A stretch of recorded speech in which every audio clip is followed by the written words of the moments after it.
Untamed is going to be untamed. It's going to be a little crazy. I want to talk to my people. I want to talk to my brothers and sisters. We can have grace and humility in how we interact with other people. Oh, hot dog, look at you. And nobody talked about what's really happening. And let's have conversations about what truth is.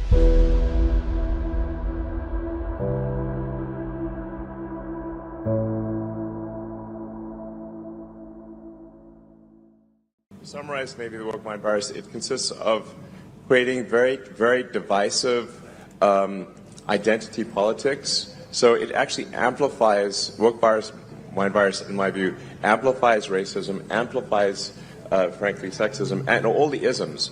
And while claiming to do the opposite, it actually divides people and makes them sort of hate each other, and it makes people hate themselves. And it's also anti-meritocratic. It's not like, it's not merit-based. So you want to have people succeed based on how hard they work and the talents, not who they are, whether they're man, woman, what race or gender.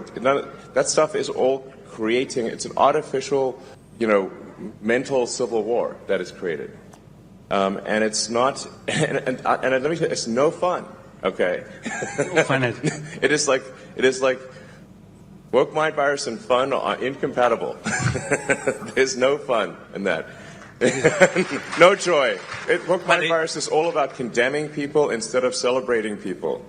Like when in the woke, it just doesn't celebrate. It's all about condemning and being divisive and being I think it's just evil, frankly. Yes, the woke mind virus is alive and well. It's taken over all aspects of our lives: social media, schools, colleges, universities, the courts, politicians, television shows, you name it, it's everywhere. Hi, everyone. It's Patrick. Class is in session today. Joe's out. He gave you guys the heads up yesterday, so I'll be in the chair. He's traveling, doing what he's got to do. The dude stays busy. He will be hosting tomorrow, so everyone make sure you tune in. We got Casey, the car guy, lined up for us tomorrow. So hopefully that all works out and we'll have a great episode. But Joe will be in chair tomorrow. Thanks for joining today. I'm here. Yeah, the woke mind virus is part of what's going on in America. It's not the main problem, right? It's a portion of the problem. It's a facet of the problem. The main problem, what's going on in America today, is we're in the middle of a communist revolution. That's legitimately where we are in America today, a communist revolution. And the woke mind virus is a part of that, okay? And this communist revolution has been playing out for decades. Just mainly a lot of Americans, myself included until recently, were asleep at the wheel. We didn't understand. It took 2020 to wake everybody up with the COVID scam.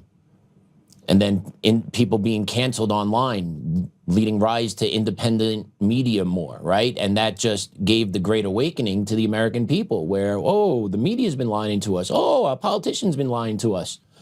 Why? And the more you peel it back, the more you understand where you see the money's coming from, and you see the goals of people that are pulling the strings behind it. Remember, we're unpacking this with B in our special.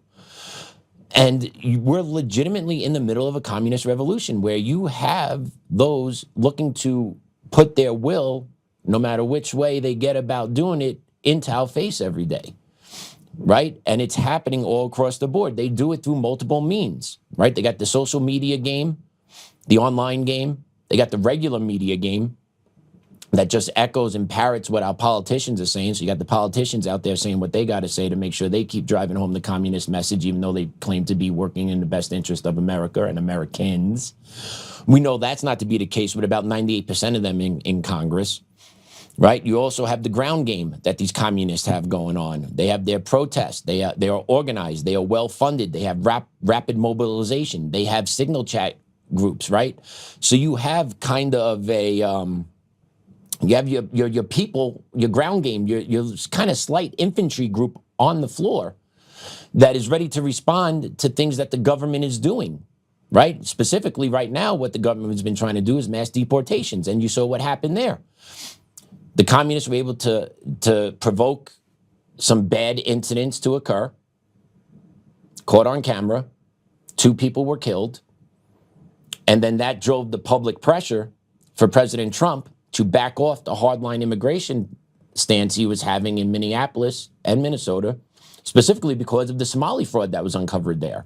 But the communists know how to deal with this now, right? They acted it out, they took notes, they learned from the past, and they learned from the present. And now we're going to see what that's going to look like in the future moving forward with these organized protests. And it's still winter here in America, right? Give it some time. You know, and out west here, it's been warm. But give it some time and we'll see where the summer takes us, right? Because the communists never stop. And we're in the middle of it. And if you're going to just throw your hands up and say, I want to be left alone, well, the hell with you, basically, because you're no good. You need to actually realize that you can say you want to be left alone. They will not leave you alone. Like, that's the reality Americans need to understand, right? And it's the generation, I'll say it again, it's the generation now that has kids, those that are parents. The grandparents are separated from this. They have done their duty. They are in retirement. They don't want to be, they kind of want to know what's going on, but they don't really want to be involved in it because it is too all-consuming. And they've lived their lives, to be honest with you. I get it, right? My in-laws are great people. They hear me out. They understand what it is, but, you know, they're living their separate lives, and as they should. As they should. It is my generation's time. Okay? It is the ones that have parents now that really need to wake up. And even if you're a liberal, you have a parent, right? You think transgender rights is good. Wait till your daughter gets spiked on in a volleyball game and then winds up getting brain damage. See how you feel about trans rights in sports then. Or your daughter's wrestling in middle school or high school, and the competitor she's wrestling against, she doesn't know is a boy, and that boy is presenting to be a female, and then that student then sexually assaults your daughter by putting their fingers on your daughter's vagina in a wrestling match. Maybe then you'll wake up. Okay? But this is part of the cultural shift that the communists are trying to implore on us here in America. Right? That is just part of it. There's also an economic push, and we're going to talk about the economic fallout from communism, because we have some communistic states here in America and communistic cities. Seattle, state of Washington, Chicago, city of New York, state of New York. But the state of New York is actually pushing back a little bit more on the communist Muslim down in New York right now. Kathy Hochul. Virginia's just off the chain with what they're doing. I've seen recent reports about energy pricing going through the roof.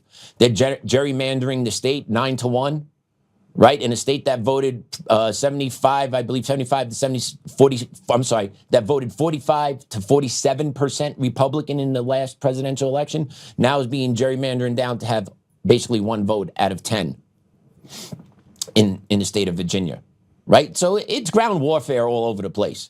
It is ground warfare all over the place, right? And they still push. They push their education indoctrination in schools. They talk about trans rights in schools, talk about social justice causes, right? You've seen the mass marches and protests all throughout public schools over the past couple of weeks, right? This is all by design. And the teachers' unions are behind it. NEA is behind it. And they don't want what's best for kids. They want an uninformed, unintelligent populace that does not think for themselves, that will be solely reliant on government. That's what they want out of the education system. And if you really think about it, if the education systems really wanted what's best for schools and what's best for kids, and to set kids up for the next 5, 10, 15, 20 years for success after they're done with high school, what are they doing for them? What are they actually doing for them? Are schools taking on new AI initiatives to teach kids how to use AI, how to develop AI, how to implement AI? No, doubt it, because the people in the school districts have no idea how to use AI. But AI will be the driving force for this kid's generation coming up.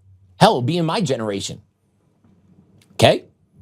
But those kids that are 16, 17, 18 years old, on the cusp of going to college or on the cusp of entering the workforce, that soon to be will be non-existent for them, because most of these jobs that these high school kids that cannot read or write are graduating from, somehow are graduating high school, that can't read or write. Take a look at some of these literacy rates that we've been covering here on the show.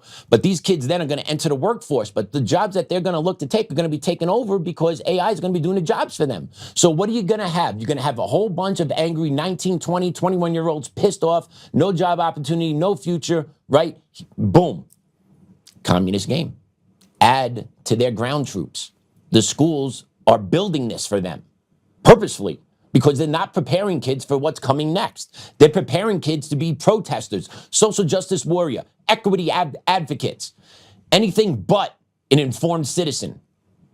And that's what we have now in America. And this is what we get. This is the byproduct of it. And now us as Americans, the ones that are aware and awake, we need to dig in and rise up. Okay, I fight every day. Legitimately, I'm fighting every day. I come here and I work the show. Working on this show is fighting it every day because Joe is one of the few people that are out there that are authentic, that are real, that bring the receipts to back up what he says. It is quite refreshing to work for the man every day. I do that. I'm in the middle of a federal civil rights lawsuit that every day I'm waiting to hear back on. I am in this 24/7, and it's not by choice. It wasn't by choice. The communists came for me.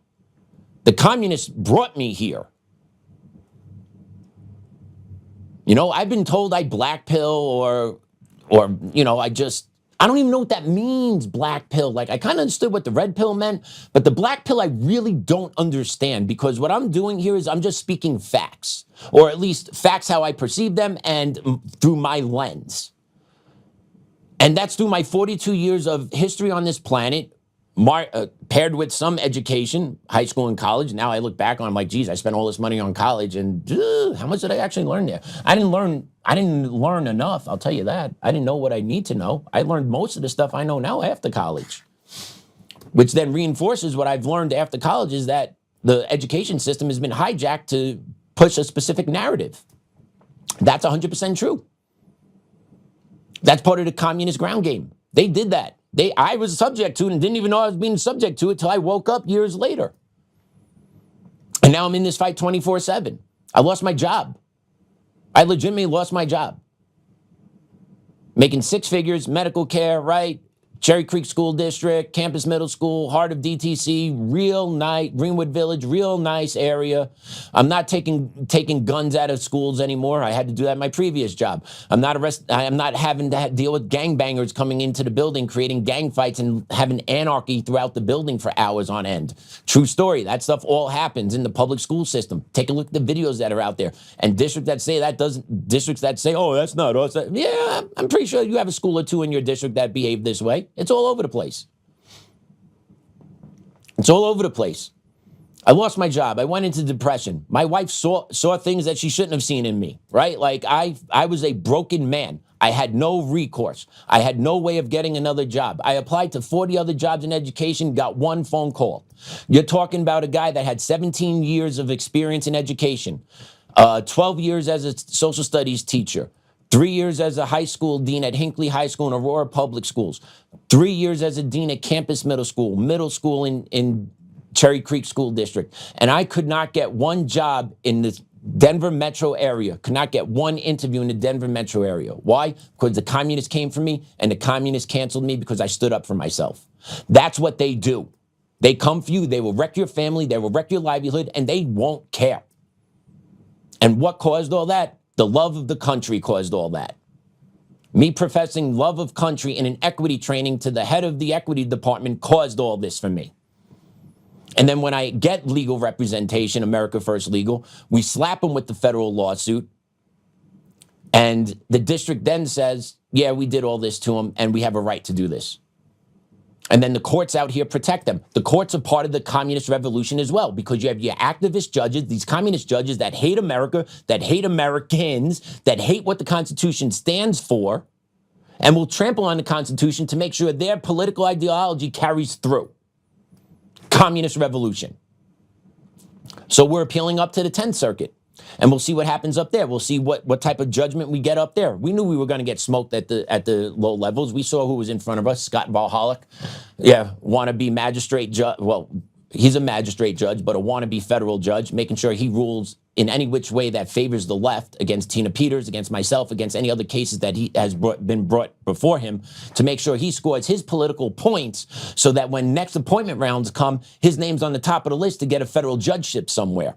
Because that's how these games are played with the communists. That's what the left does, right? That when the Democrats come into power and they get to fill all these bench seats that are going to open up over the next presidency, they're going to take these radical magistrate judges that ruled a lot in their favors, because I guarantee they have scorecards on all these people, because they have these nonprofits that actually watch how these magistrate judges ruled, and they give these judges ratings. And then what the next administration is going to do, the left, is going to look at this, oh, okay, trampled on civil rights, went after Republicans, made sure that the state was right in everything that they did. Oh, okay, boom.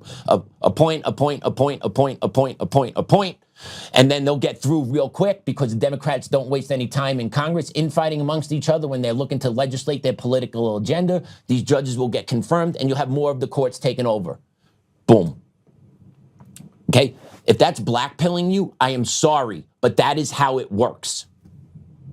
That is the reality of the political system in which we live and operate in. And that's the system that is supposed to toe the line and make sure that we are treated fairly. That is out the window now.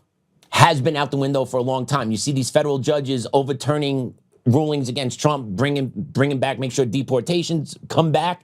People we've deported to Venezuela need to be brought back in so they can get a hearing. I can't even get a hearing in this country. And the best part is the school district that I'm suing, Cherry Creek School District, admitted in federal paperwork that they did fire me for what I said. So everything I actually claimed that they did to me in a federal lawsuit, they acknowledge in a federal lawsuit. And I still can't get a hearing here in America. You're telling me the communists take over our courts isn't real, or blackpilling is too hard? I don't know what to tell you. This is the reality in which we live. And if you need help, or if you need a lifeline, or you need to actually rectify a wrong, and you need the courts to do it, you need to be aware that the deck is stacked against you as a Republican, but especially as someone that believes in the beauty and the truth of the U.S. Constitution, which our judicial system should be based upon. Communist revolution taking over this country, every which way we look at it. So yeah, I was in depression. I sought mental health support. And then you know what happened? I couldn't afford it because insurance. I thought it'd actually be less than what it was, and it wasn't. And then my wife is working 50 hours a week. I'm driving freaking Uber Eats and doing front desk work at Achieve Sports. And don't get me wrong, I appreciate the work that Achieve gave me. They just couldn't give me more of it. And it allowed me to bring some money to my family, but it wasn't enough to pay bills. It took me out of the house on Friday and Saturdays. I didn't see my kid Friday, Saturday nights. To me, being with my kid is pretty much the most important thing. I grew up without a father. So it's important to me to be around my kid, because I want my kid to have his dad in his life, and I want to be in my kid's life. And I also want that beautiful, beautiful boy who is turning 4 today. His birthday is today. He is 4 years old. I want that kid to feel safe in this country. And if we continue allowing this communist revolution to take over, he will not be safe in this country. He will have a target on his back. He will become part of the have-nots.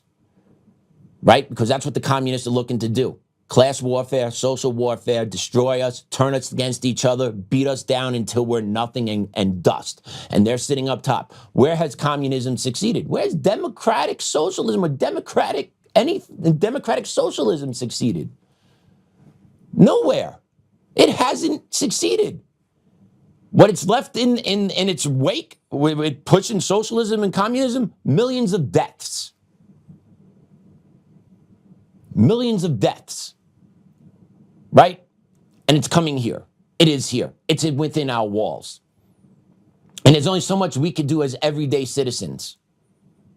We could be prepared. We could be physically ready. We could be mentally ready. We could have food resources. We could have water resources. We could make sure we have backup electronics. We have Starlink. We have generators, right? We have all that.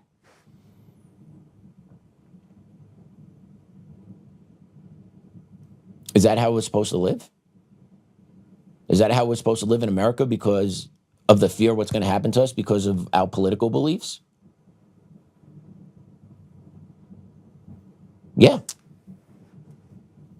Yeah, it is. And it's in your face every day. Remember the vaccine mandates? All these Democratic blue cities and states, they fired medical professionals if they refused to put an untested vaccine in their bodies. They didn't give a shit. People on social media were banned all over the place for speaking out against the vaccine or the 2020 election was stolen. Gone, right? We have had the taste of it. Don't think it won't come back. Don't think it won't come back 100 times harder. It's not gone. It's not dormant. It's not sleeping. They're just fighting different aspects now, right? They're fighting it on social media. They're fighting it on the streets. And they're actually ramming through their agendas where they can. Communist revolution. They're not Democrats. They're communists. Okay? And right on cue, just to prove just how diabolical these people are, right on cue, after the most recent trans shooting, one in Canada, that very hush-hush over down here in America about, awful shooting up in Canada. If you guys looked into it, I believe 10 students shot and killed, over 20 injured. And then we just had the shooting at the ice rink at a high school game by another trans confused person. Well, Democrat rep Jayapal, wokeness, communist, look what she's trying to introduce on the House floor in Congress. To trans people everywhere, I also want you to know this. Those people are threatened by your strength, by your joy in being fully who you are. Those who fight against trans people are just jealous of the freedom that they have taken to be fully who they are. And so those people just want to destroy that rather than imagine what it would be like to be fully who they are. Wise words from our young people. So today, the Trans Bill of Rights makes those freedoms we all deserve as clear as the paper they are written on. And we intend to continue this fight until we win this fight. No talk there about what actually happens with trans people, that it's gender dysphoria and it's a mental health condition that needs to be treated, not encouraged, right? If anyone's been paying attention past 2 years, look at the data. The vast majority of mass shootings have been carried out by trans people. Why? Because the wiring is crossed, along with the hormones that they're taking. It's a bad concoction that is being unleashed upon us. And then us as Americans who believe that men should not be in women's bathrooms, teenage boys should not be in teenage girls' locker rooms, we're looked at as the ones that are hateful because we want to protect our kids. Absolutely not. And this is the bullshit that we have to fight every day, right? She doesn't talk about the mental health issue. She doesn't talk about the violence. But you know what she does talk about? If a white person shoots a person of a different color, she's the first one to call that out and call racism, right? So just the conniving, disgusting individuals that are in our Congress, right? And by the way, it's time to have a legitimate talk about dual citizenship and who can actually serve in Congress. Because if you have dual citizenship, or if you're a refugee from another country, how can you honestly say that you are serving America's best interest in the House? Or in any form of government? You can't, because your allegiance is tied to something else. Okay, we're paying a refugee from Somalia 6 figures to come into Congress, shit on America, take American benefits, make her husband/brother a millionaire, defraud us, and she could talk all that type of shit. There is no way people like that should be in Congress. There's no way that should be allowed. But here we are. Here we are, because we have been weak for a long time. We have been controlled for a long time, because the special interests are the ones that control Washington. It's not what's in the better interest of Americans, everyday folks that go to work 8, 9, 10, 15 hours a day. It's never about us. It's never about us. It's always about them. It's always about them and what their special interests want and who's cutting a check to them to make sure, oh, thank you. Oh, my brother can work at your company? Thank you so much. I'll make sure that legislation gets out there. Right? Special interests have corroded away the fabric of America. And now us as everyday Americans that are aware of this, we feel powerless. Also because our election systems are hijacked. So even now that we're aware of it, we can't rectify it because the elections are corrupt. What do we do about that as Americans? Right, Jeff? I'm not trying to black pill. But what do we do? What do? We talk about it. We post about it. We make noise about it. We throw shine on it.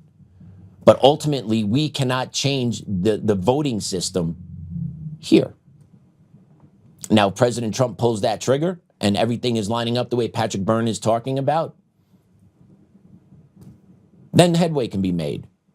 But until that lever is removed, until we rectify the election system in this country, get rid of mail-in ballots, require voter ID, local precinct counting, we don't need to send it electronically anywhere, we don't need to store anything electronically or ship it anywhere. But until we just get back to the basics, one American citizen, one vote, this is how they voted, and it's counted correctly, which sounds so basic, but yet so hard and so complicated. Why? Because the system needs that complication, that system needs that chaos, because that's where the communists thrive. They thrive in chaos. They cause the chaos. They know what they're doing. 73% of all Americans agree voter ID needs to be enacted, but yet the communists continue to fight against it here in America. Why? Because they need that to commit the fraud in order to enable the stealing of the American voice. It's a vicious cycle that we are caught in. We are in a vicious cycle here in America. So you have the politicians that are controlled by special interests that allow our elections to still be compromised. President Trump, tick, tick, tick. Time's ticking. We need action, my friend. You have been talking about it on your Truth Social. Tulsi Gabbard has been dropping docks and bombs everywhere. Needs to come. Needs to happen. We need to clean up the election system. We need to clean up our school system. Okay? In New Jersey, you got to hear what's going on in New Jersey. Yes, blue city, blue state, sorry, not city, blue state, right next to New York. But a lot of people in New Jersey are not Democrats. They're not. They moved to Jersey to get away from the bullshit of New York. They don't want it in Jersey. But yet somehow this is going on in second grade. Listen to this clip.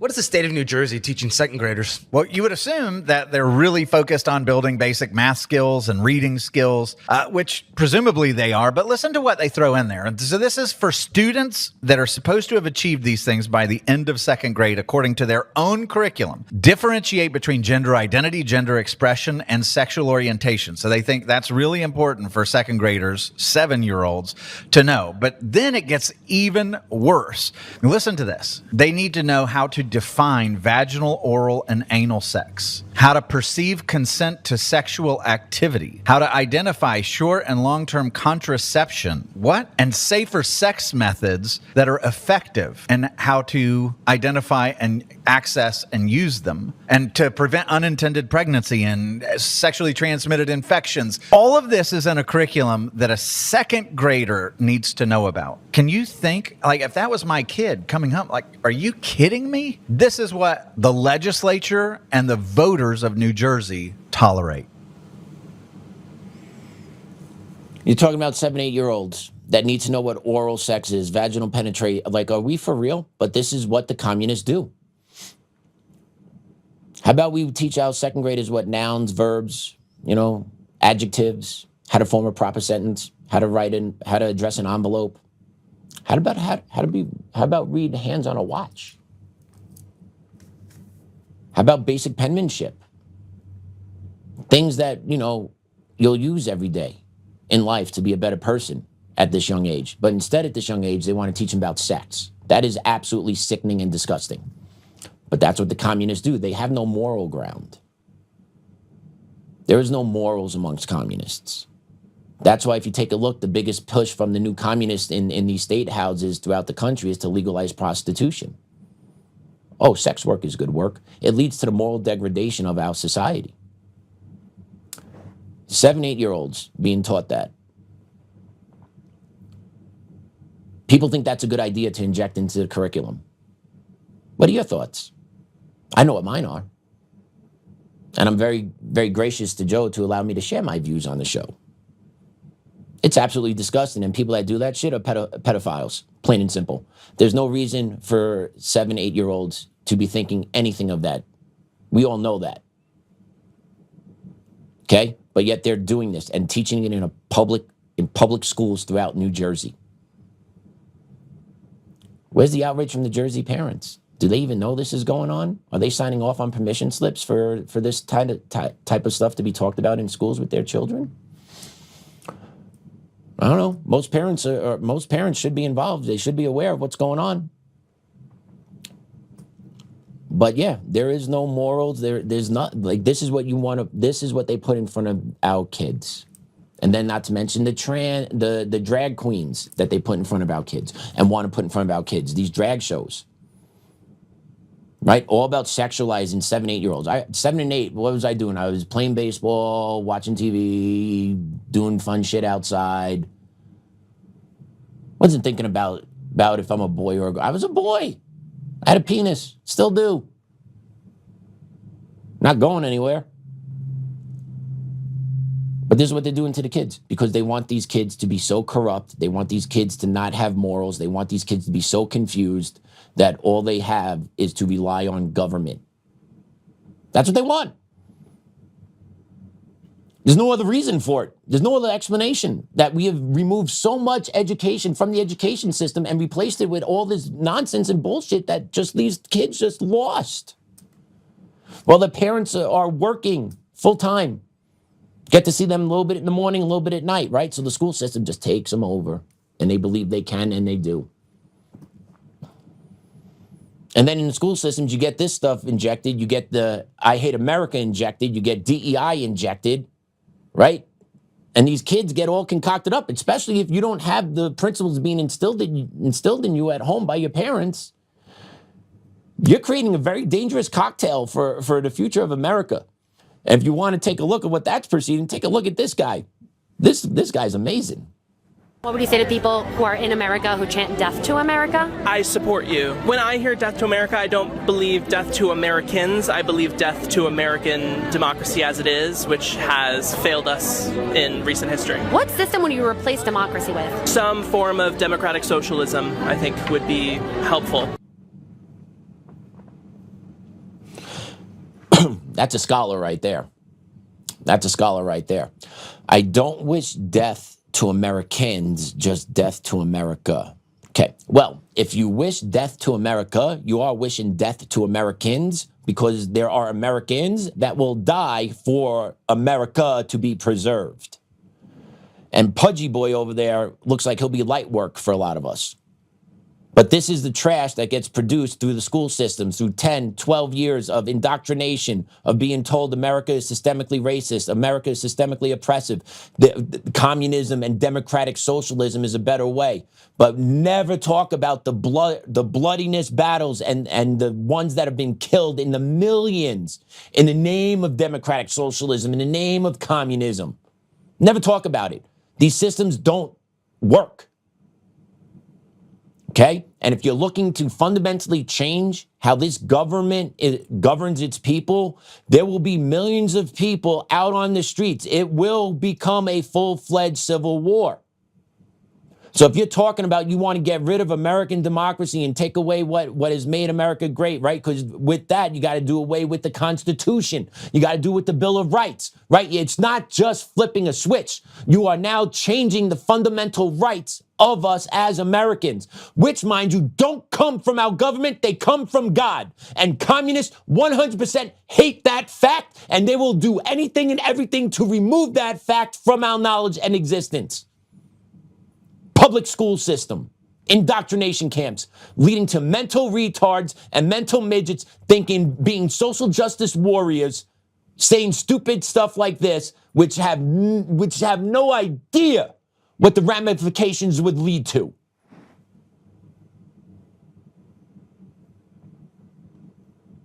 This is happening all over America. People, wake up. Our school systems need to be defunded. They need to be completely redone. It needs to be turned back over to the parents. Parents actually need to organize and understand how their school districts work. School districts are predominantly dominated by their local school boards. Know who your school board members are. Look and ask your school board members, who funded your campaign? Where did those funds come from? Why are you running? okay? Because these school boards are dominated by communists that are bankrolled by NGOs that are taking left-leaning money and transforming school districts overnight, and parents are looking around, how'd that happen? It happened because the communists know how to use our system against us, and we've been lulled to sleep for so long as Americans trust in America, trust in America. You are getting screwed, and your kids are going to pay the ultimate price.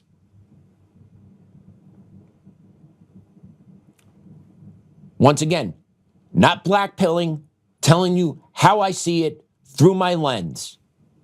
And if you think I am wrong, if you think that there's a path forward that could change this, I'm all ears. My idea is gutting the entire system because the system is just infested with rot.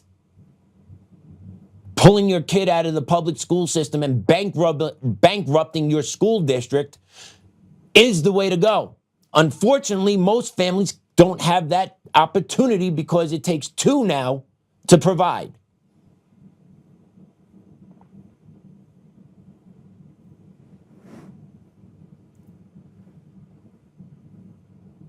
And by the way, if America falls, the world falls into darkness. Okay, let's be honest here. America is the beacon. America is the shining light. America is the country that every country aspires to be. America is the country that everyone aspires to go to. And if this country falls, the world falls into darkness, into chaos. America is that shining light still. And if America goes, the world goes. Who are you going to look to as your world leader? China's going to do better than maybe. They have a lot of good, they're communist over there. That we'll love that. Surveillance state 24/7. We're kind of going that way too.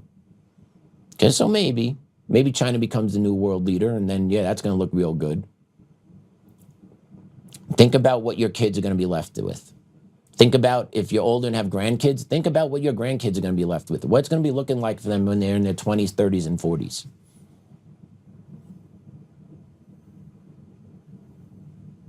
Okay, don't forget, you had the Russian Revolution that occurred. You had China. You had Cuba, Vietnam. Millions of people had died fighting communism. Why?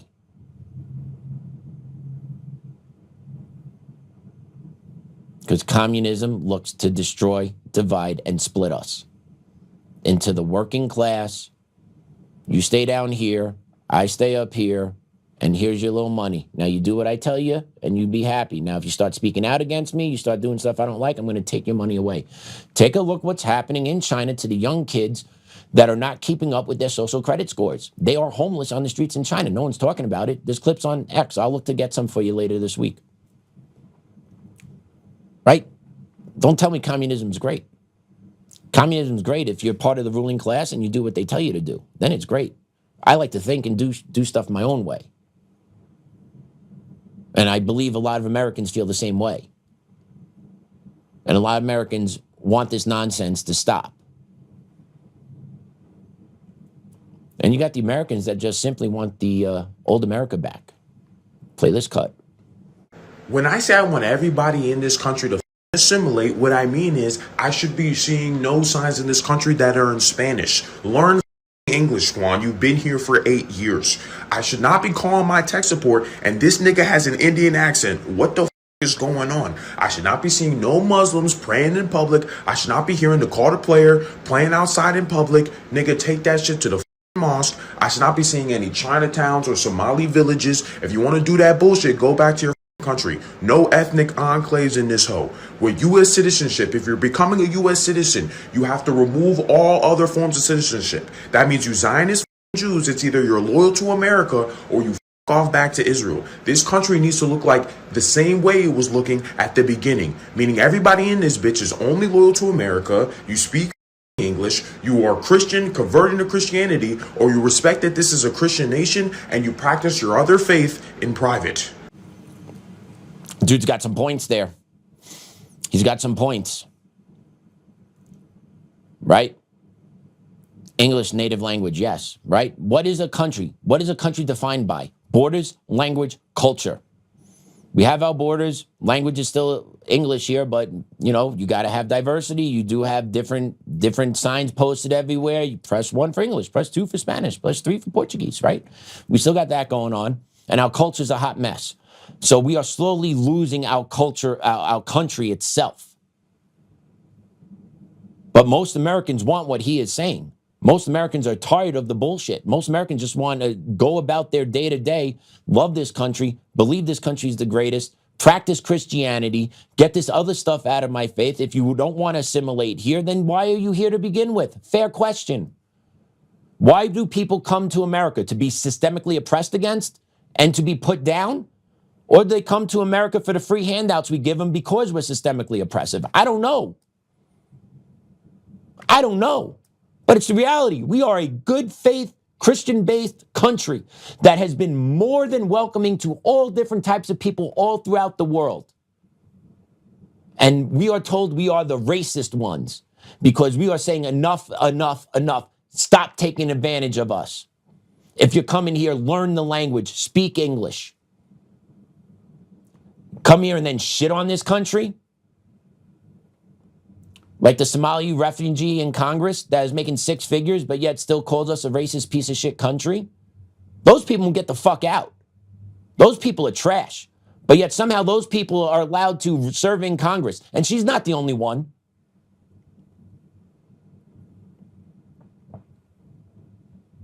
And then you got this beaut. This lady who came here to America. I came here for the money. All right. Why? Let's play it. Let me hold your hand when I say this. We do not move to America because we think it's a better country. We move here because it's a little less worse than our other countries. Because you're stupid to think that we moved to this country for some hot dogs and some baseball. We have better vibes, music, food, culture, history, literally all of the above. We just move here because we are looking to make more money and offer a better chance for our families. Did you know that the minimum wage a day, not an hour, a day in Mexico is not even 15 American dollars? Not even 15 American dollars. Right now with $15 in San Diego, I could go maybe buy a matcha and half. Not even 15 American dollars. Right now with $15 in San Diego, I could go maybe buy a matcha and half of a granola bar, honey. If you support ICE, you support people getting destroyed. If you support families getting destroyed, I hope you rot in hell. And I will see you there, babes, for sure. You hear that, Butte? A little not as worse as my other country. Come here to offer a little bit better life. It sounds like we're a better fucking country. It sounds like she is retarded. It sounds like she is a piece of trash. It sounds like she's an ungrateful immigrant that came to this country, spitting on our country, saying Mexico is better, we have better vibes, better music, better this, better that. Then why are you here? Oh, because your family has a better chance here. Okay, so what's more important to you then? Safety, security, and a better chance of way of life? Or my music, my culture, my vibes? Which, by the way, you still have here in America. But these are the morons that are out there, and we give them time, and they talk about our country this way. She needs to go. Like, are we for real? We tolerate this ridiculousness. What other countries can we fly into, immigrate to, then talk shit about, and then that country's going to be okay with us staying there? Please tell me. Please tell me. That go over well in China? No. Go over well in Qatar? No. Go well in Israel? No. Right, so where would it go over well? Here in America. And then us Americans, oh yeah, she's so smart. She understands. Oh man. Right? And then that feeds the woke mind virus that we started the show with. Because she's a moron. And she doesn't even realize how good she has it here. And how good her family has it here. Like, that's what I don't understand. These people say we're so bad. Why are they here? Oh, because I can make some money and get better opportunity. Oh, shit. So this country is better. And we can't be systemically oppressive against you, because if your family can have a better way of life here in a predominantly white country, what does that say? What does that say? But take a look at the data. There's an account out there that I'm going to start following. It's called White Pages. Pull this let's put this tweet up here, this post, sorry. White Pages Policy Institute, 23% of all Mexicans live in the United States, around 39 million. There were barely 4 million Mexicans in the U.S. in 1960. Remittances from the U.S. to Mexico, though, top 64 billion. Some 9.3 billion comes from Texas and another 21 billion from California. Do we know what remittances are? That's money going back over the border. That's what's being sent out of this country to people in Mexico from people that are here, either legally or illegally, depending. We don't have a way of tracking this yet. But we're so horrible. We're such a horrible country. We are so racist. We're such pieces of shit. Take a look of all that money that's going south of the border to those people down there in Mexico. And that lady has the balls to say we're the problem. Our country's shit. I don't think so if you got to send all that money back to Mexico. I don't think we're the problem here. Looks like your country might be the problem. Your country might be run by the criminal cartels. Why don't you call that shit out down there, lady? But you don't, because you're ignorant, ill-informed, product of the woke mind virus. And then you're going to sit and talk and spit in the face of the country that has allowed you to come in here, allowed you to live in San Diego, which is really expensive, and you can play, I can get a mocha and a half a granola, hun. See you later, babes. You sound like you're really oppressed and this country has treated you so poorly. Absolutely insane. Also, though, the reason why these remittances are going back so much is actually the fees have declined over time. So we geniuses here in America have actually made it cheaper for illegal immigrants and migrants and legal immigrants from Mexico to send American dollars back to their families there. We made it cheaper for them to do, instead of making sure that money stays here in America. I'm sure that billions of dollars wouldn't help anything here in America. But yeah, we're the problem. We are the problem here. The communist revolution is a real deal. The woke mind virus is a real deal. We have to fight like we've never fought before. That is the truth. All right, everyone, we're going to do a quick 180 here. We're going to air an interview that Joe did this week with Chaz Evanson. He's an unaffiliate running for governor of Colorado. The clip is going to start with a soundbite from one of our favorites here, our friend 1B Free, as it lays the groundwork for the conversation between Joe and Chaz on Colorado politics. So I hope you enjoy. We'll catch you on the back end.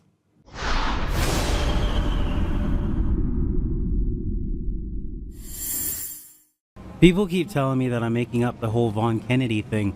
No, Victor Marx is not Victor Marx. It's actually Von Kennedy, and I'm going to prove it, and I'm going to prove it with Holly.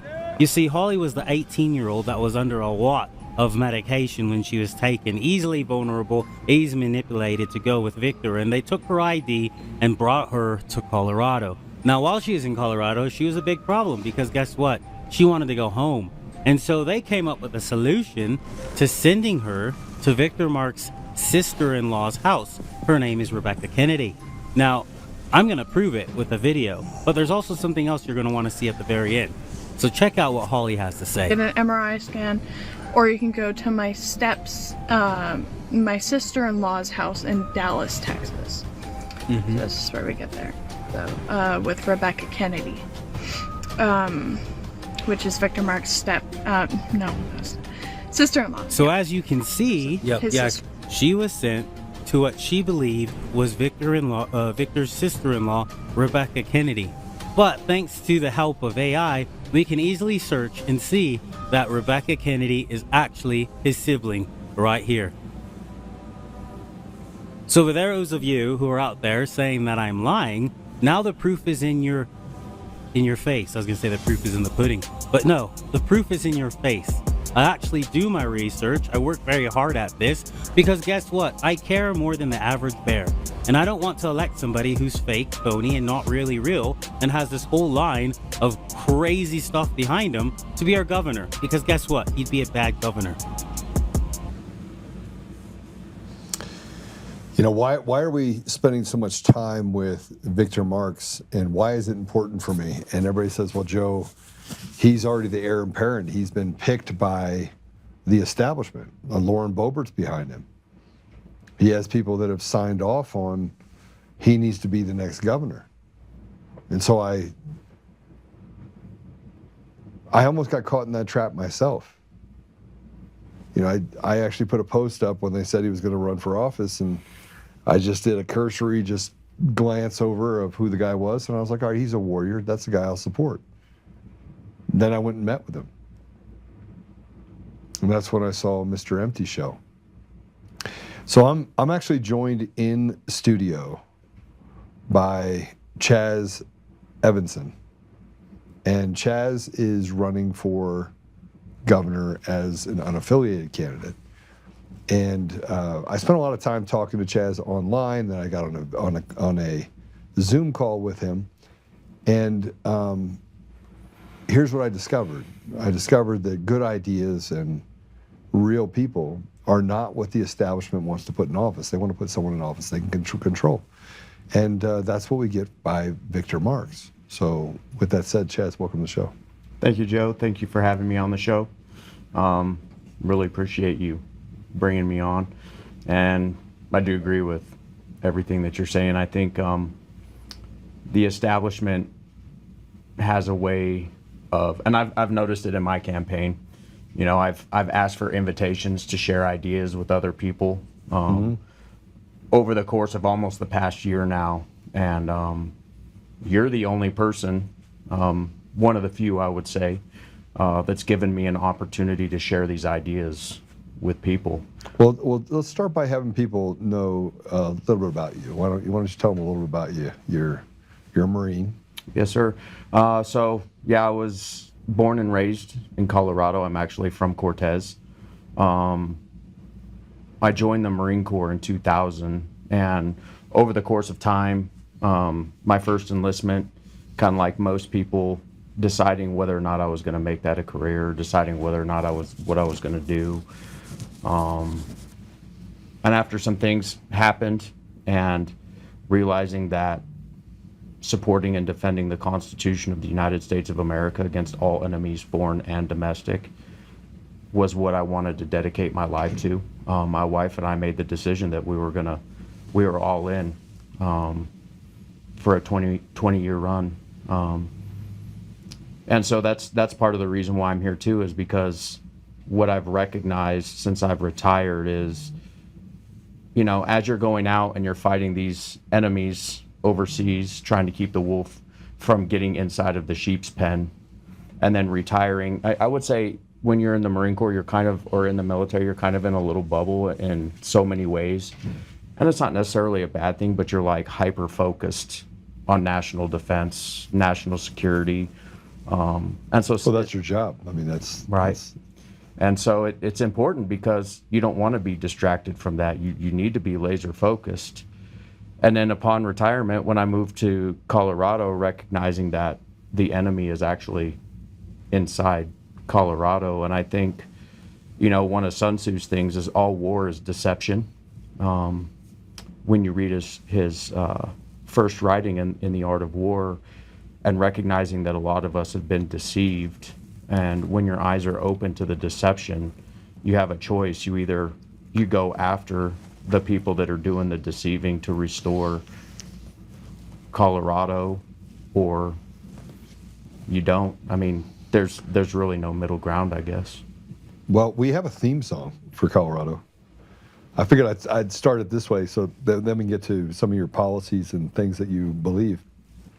I believe that largely the Democrats, Republicans, Independents have all been left behind by inadequate and selected leadership that frankly have done real harm to the people of not just Colorado, but people around the country.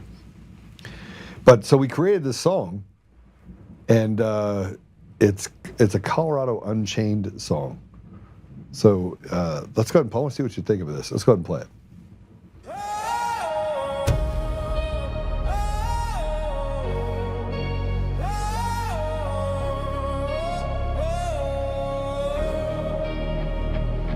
God help Colorado, land of the free no more. Chains on the people, from the plains to the western shore. Leaders lost their way in a liberal haze. Time to rise up, set the Rockies ablaze.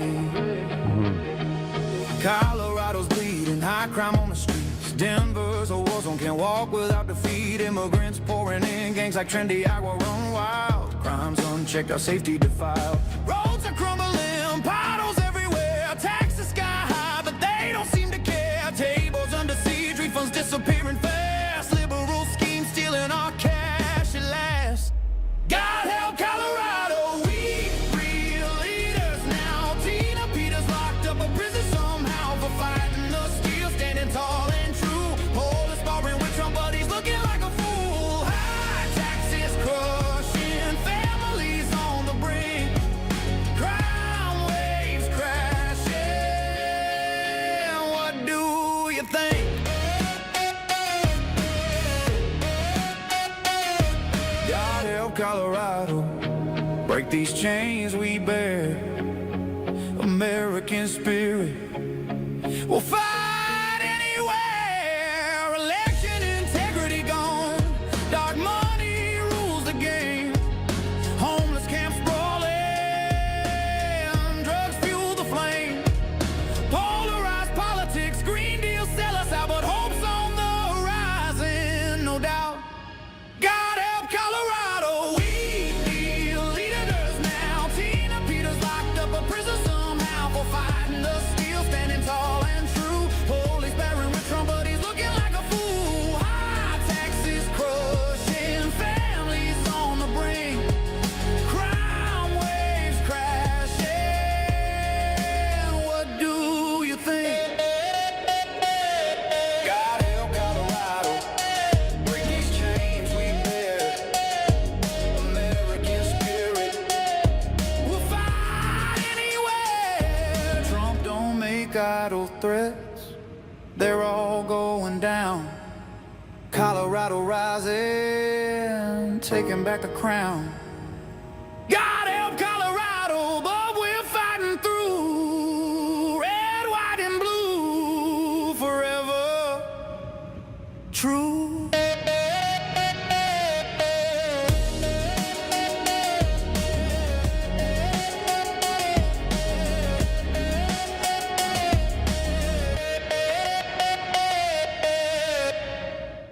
I think that song is awesome. What did you think of that?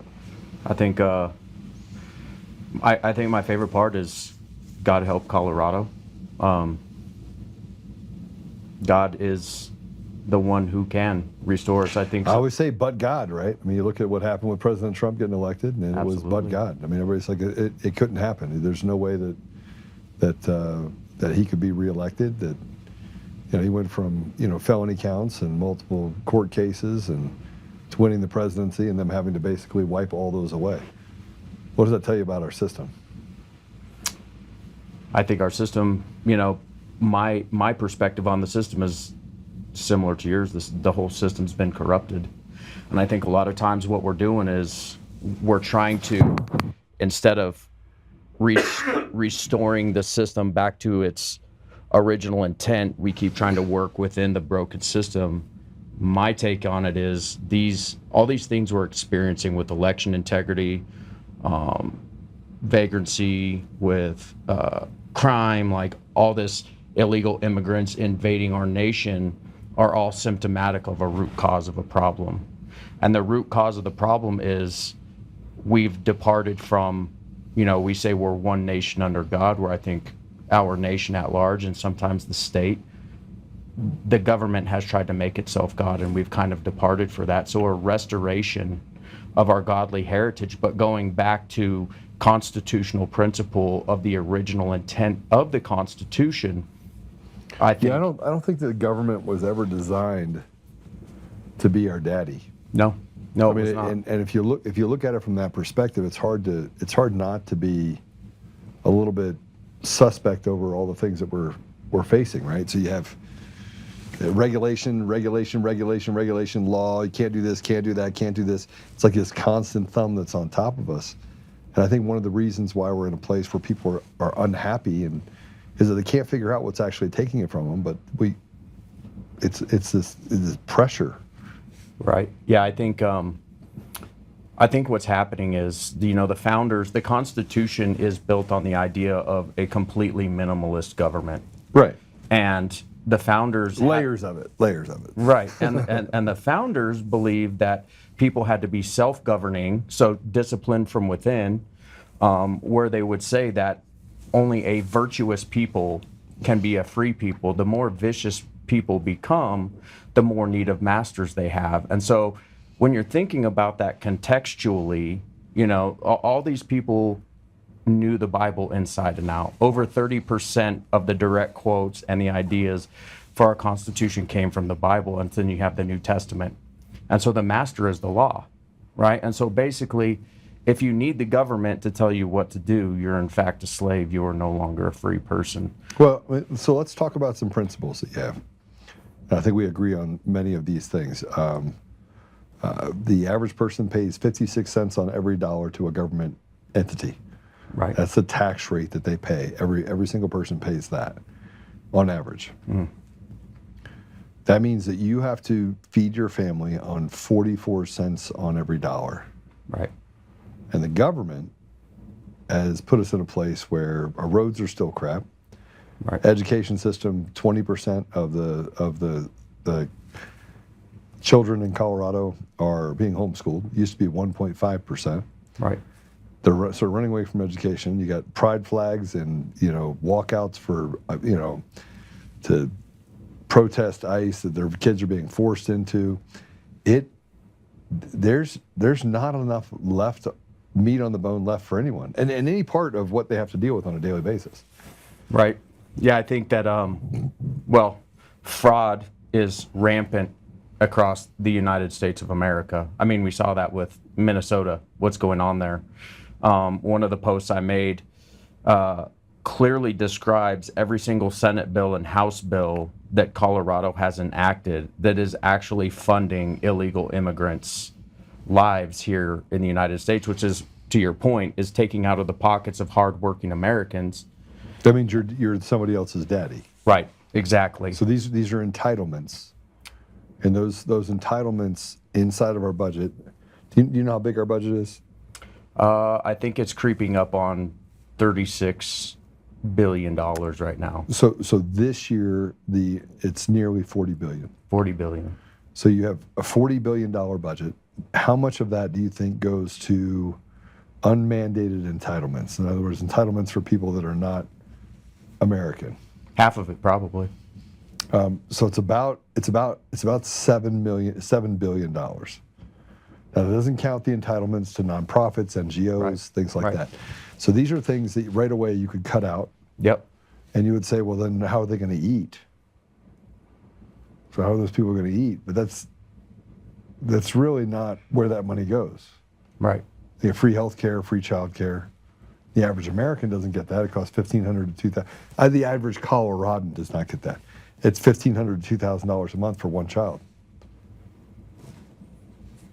Right. I think, the idea that I think there's this we framed this as a sympathetic thing to do for some people. Mm-hmm.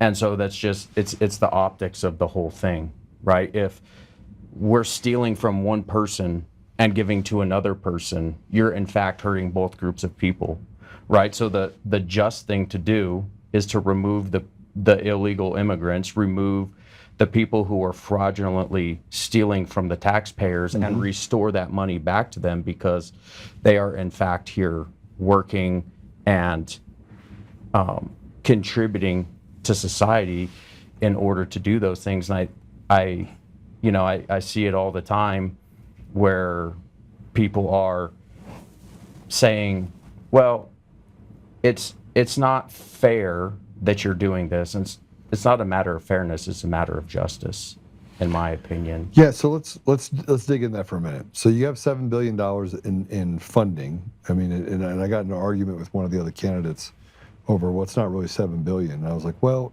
it is. Because you have education entitlements, you have special allocations to nonprofits that are providing that health care and child care. But if we look at this from the perspective of, let's see if I can put this back on. If we look at it from the perspective of what dollars are coming out, that's nearly 18% of our budget. Now, I don't actually care about the $7 billion or helping people that are in need. I care about the fact that there's no accountability, no checks and balances on the money that's being spent. And at the same time, we have $7 billion in entitlements going out. How much of that is actually supporting the very people that need it in our state? Very little of it is supporting the people that need it in our state. And I would say that a lot of people, I went to a meeting and it was an advocacy group for people who have disabilities. Mm-hmm. And one of the things that was continually coming up in the conversation, and this is just to the point, right? We as America have an obligation to help those people who truly are in need. Right. And so these people are sitting there, they are getting, different housing allotments and, different things that could help them with food and medical bills and all these different things. But the thing is, you have people within those circles who also want to help contribute, but they're afraid because if they make one penny too much, they're going to lose their housing or they're going to lose, whatever supplement it is. So I think it can't ever be a zero-sum game for those people either, where there's this hard line, right? And it should be graduated. And I think people talk about this with insurance too. There just can't be a cliff, right? There needs to be this graduated thing where we want to encourage people to go out and to help themselves and to do these things. And I don't think we do a good job of doing that because the way that the programs are set up. But then on the other side of the illegal immigration piece, right? If you want to come to the United States for a better life, I encourage that. But you can't come into the United States illegally and then expect the people of the United States to fund your life here and then get mad when they refuse to do that. That would be like me having the government say, oh, well, you can have these people live in your house. They can eat your food, they can do these things, but you can't throw them out. Okay, so this gets back to, are we just a big, huge slave colony? I mean, it's the United States, because remember, we have what is it, $600 billion? So I'm going to redo this real quick. We have $600 billion that we send to different countries, on average, a part of our budget, to other nations. We give money to 108 different countries.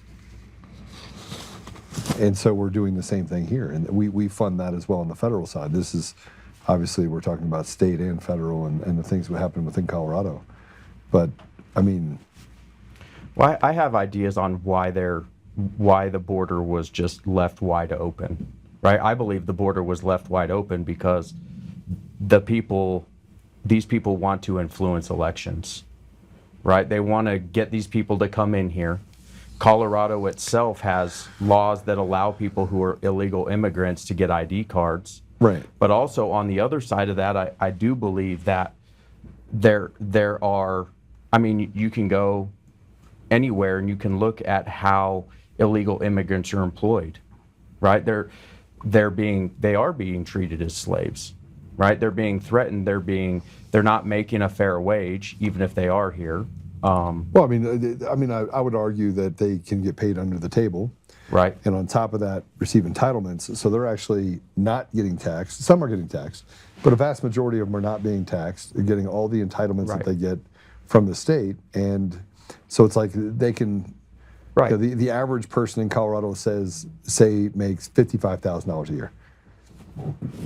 They're getting $55,000 tax-free, plus they can go over here and make a job making $40,000. They're making $90,000 a year, driving nicer cars than many Americans do, and being able to game a system that allows for them to have more than we have. No, I agree with that 100%. Yeah, I see the same things happening And, you know, it's not about being nice. Right. It's about justice.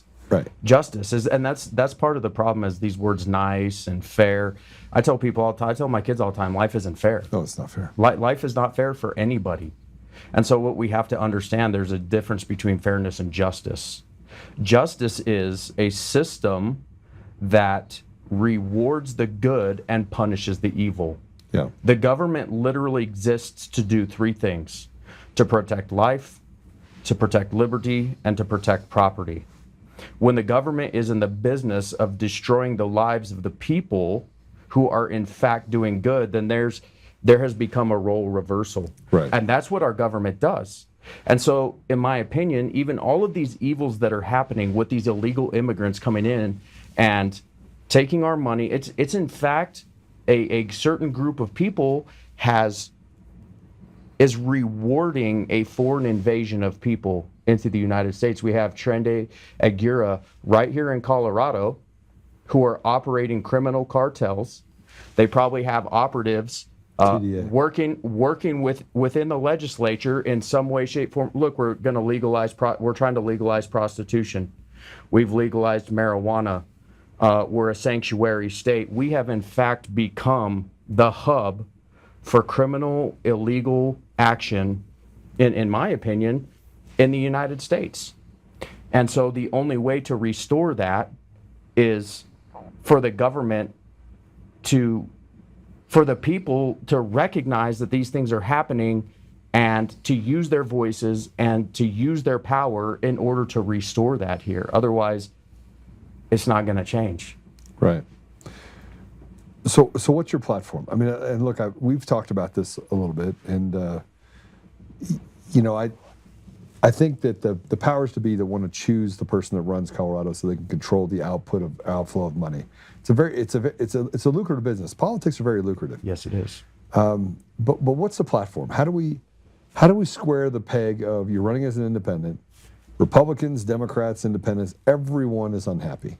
Would you agree with that? I would agree with that. I would say that my platform, and I want to talk specifically to the Democrats, Republicans, Independents unhappy. I want to speak to three things first. Number one is a restoration. Colorado needs a restoration of its godly heritage, right? This nation was founded on certain principles. When the founders wrote the Declaration of Independence, you know, we all know it, but I think sometimes we think that those are unachievable goals. But they're absolutely achievable. This nation is founded on the idea that there are certain truths that we know to be absolutely true, that men are endowed by their Creator with certain unalienable rights: equality, life, liberty, and the ability to own property. Those things absolutely have to be restored. The idea that our rights don't come from government, but they come from our Creator. Those are absolutely imperative, because when people start to believe that their rights come from men, that's when our rights go away. All right, so how in a world where TikTok videos, 1 minute videos, 2 minute videos, 3 minute rule the day, that's where people get their news. Right. And they believe it. They believe these 1 minute, 2 minute TikTok videos. How in a world of that do you communicate to that the idea of let's get back to restoration when a family can't feed themselves? Yeah, I think number one, like, I think a lot of people, and we're seeing it in this election too, people are motivated by emotion a lot of times. And so, you know, these social media platforms and algorithms will just feed to their emotion. But helping people understand how restoring these things can help them financially, can help them have their kids in a school system that's not going to abuse them, can help them do these things. I think that's important. The messaging, you know, obviously can be difficult, but I think once people realize that that the system has gone so far that it has to be completely restored. If it's like having cancer, right? If I have all of these symptoms, right, we could call this departure from constitutional principle, right? We could call that cancer. Yeah, you could. And so then all of these symptoms are, you know, tax extortion by the government, or allowing, the government punishing the good and rewarding the evil, the whole list of things we already talked about, you could say those are the symptoms. And yes, we absolutely have to address those. But telling people that if you go to the oncologist and the oncologist says to you, look, you have all these, we know you have cancer, but we're not going to treat the cancer, we're just going to treat these symptoms. No one's going to agree with that. Right. Because everybody recognizes immediately the only way to fix the symptoms is to cure the cancer. Right. And so two things can be true at once. We have to treat the cancer while we're also dealing with the symptoms. Yeah, but you know how hard it is to cut yourself away from the Stockholm syndrome, right? So that if we turn off all these valves, what is it going to do to our society? We saw with the shutdown, with the government shutdown, essential services stayed open, 90% of the government was closed. It had no effect on the lives of any Americans. Same thing can be said for what's happening in Colorado. We have a bloated budget that's nearly 300 times or 300% more than what it was nearly 8 years ago. And we're sitting on now a deficit of nearly $1 billion. And they've used that as a dog whistle. But the reality of it is that nobody really is, your head's spinning, you're trying to figure out, oh, you can't do this, can't do that. They scare the public into following these rules and saying, hey, we're out of money, we need more money. Well, in people's minds, you're almost $1 billion in the hole. They think somebody somewhere is going to pull the plug out of the wall and they're going to die, which is not true, right? No, so, that is absolutely not true. And I think, sorry, I didn't mean to cut you. No, go ahead. I was just going to say that I think the people, and this is something we've talked about, the people retain the power. But I think the problem is people are listening too much to the algorithms in their social media posts and then their different things. And I think we can, as people, and I think there are more people that aren't afraid to just let it go. Right, and it's the fear-mongering campaigns that happen. Like, if you don't continue to fund the beast, then all of these bad things are going to happen. And I think it is a very poignant statement that you made, and I made it to my kids too. I'm like, we were driving up the Colorado National Monument, and there was nobody there. Yeah, and everybody was basically doing the right thing. We don't need the government to tell us what to do. Yeah, I mean, look, you have bad actors that have been bad for so long, and I think that, as we start peeling back the onion and getting to a place where, I've talked to you about the poorest among us. We've got to get to a place where the 40% of our tree that's rotted to the core, and I'm not talking about the judiciary, I'm not talking about the leadership, I'm talking about people in the community, right, who have crap schools, who live in deserts, like food deserts, education deserts, opportunity deserts. There is no someone from United Airlines in there saying, who wants to be a pilot? Right. It's not even an opportunity. It's not even a thing that they even think could be possible. But we've got to start addressing those people, and that 40% is growing. Right. And on top of growing, they're not voting. They're not voting for anything, right? They're just trying to get by. So how in this kind of turning things around in 2026, let's hypothetically say you're elected. How do you deal with the 40%? How do you reach the 40% first to get them to vote? And then once you do reach them, how do you fix it? Reaching the 40%, I think a lot of people are hopeless in the state of Colorado. Mm-hmm. I think a lot of on people all aisles. On all sides. Yeah. I mean across the board. Hope doesn't differentiate between Democrats and Republicans and independents and whatever. But people are hopeless, and I would say a lot of that hopelessness today, in fact, is George Washington's birthday, President's Day. But I say one of the things is when you're talking about within Colorado, the factionalism and the fighting and the fratricide that's been being committed, within this group of people that want to restore liberty in Colorado is a significant contributing factor to the hopelessness that people feel. And so, if they could see a group of people who were in fact working together under principle, right? Our rights come from God. Government exists to secure those rights of equality, life, liberty, and property, and that the people are the rightful masters of the government. If they could see people working towards those three priorities, I think, because the people that I talk to normally, because I don't go to the Republican forums or the Democrat forums because I'm an independent, you know, I'm kind of stiff-armed out of those things. So a lot of the people I talk to are regular people, and they see the same things that I see, and they feel the same things that I feel. I'm literally a regular dude. I'm not a podcaster or social media guy or anything else. And no, it's no admonition, but what I'm saying is, like, I'm coming from the group of regular people, and I'm trying to tell all these people that these are the things that we see and these are the things that we feel, and it feels hopeless. Yeah. Because all the people, and it's mind-boggling to me, and actually the enemy has devised a plan to intentionally fracture this movement because we're so busy fighting ourselves. Yeah. That they don't even have to fight us. We're engaging ourselves when, in fact, what we should be doing is unifying an effort within these principally aligned patriots and bringing the fight to the enemy. And I would say that's going to get you a lot of support. And I would say once you get into office, you know, again, two things can be true. People have to know that the reason why they're suffering is because the machine is out of control.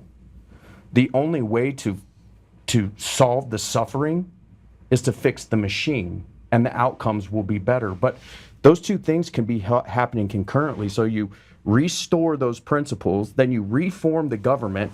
We need an electoral college. We need a ratification system in Colorado, and we need to change our elected. We have most of the counties. Well, first we got to get rid of machines and mail-in ballots. Let's just start there. If we don't get rid of machines and mail-in ballots, and we don't get to a place where we have voter rolls that are clean, and where we have Americans that are voting, and we don't rip the apparatus away from people that frankly are I mean, all the county clerks and recorders across Colorado are all retarded. They're all retarded, except for a couple, because they're like, oh, there's nothing wrong with machines, because they're parroting the Matt Crane narrative.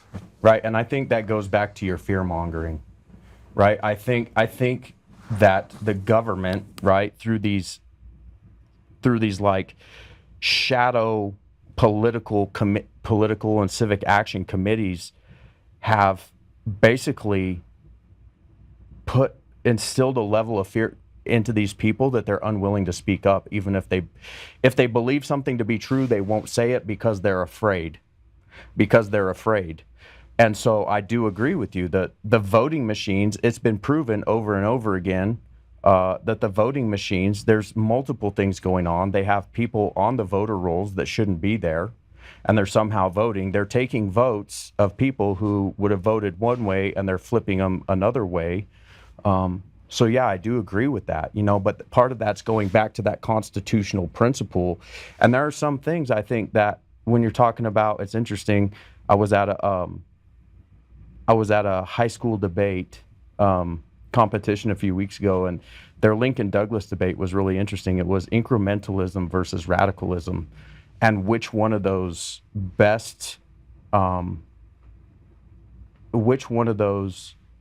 is better used to effectuate societal change. Well, in the art of war, both. Because it starts out as incrementalism and it turns into radicalism. Right. And then radicalism has to basically fight against it. You have to have that Julius Caesar moment. Right. And so what we need to do is look at the problems and say, okay, which one of these need radicalism, which is election integrity?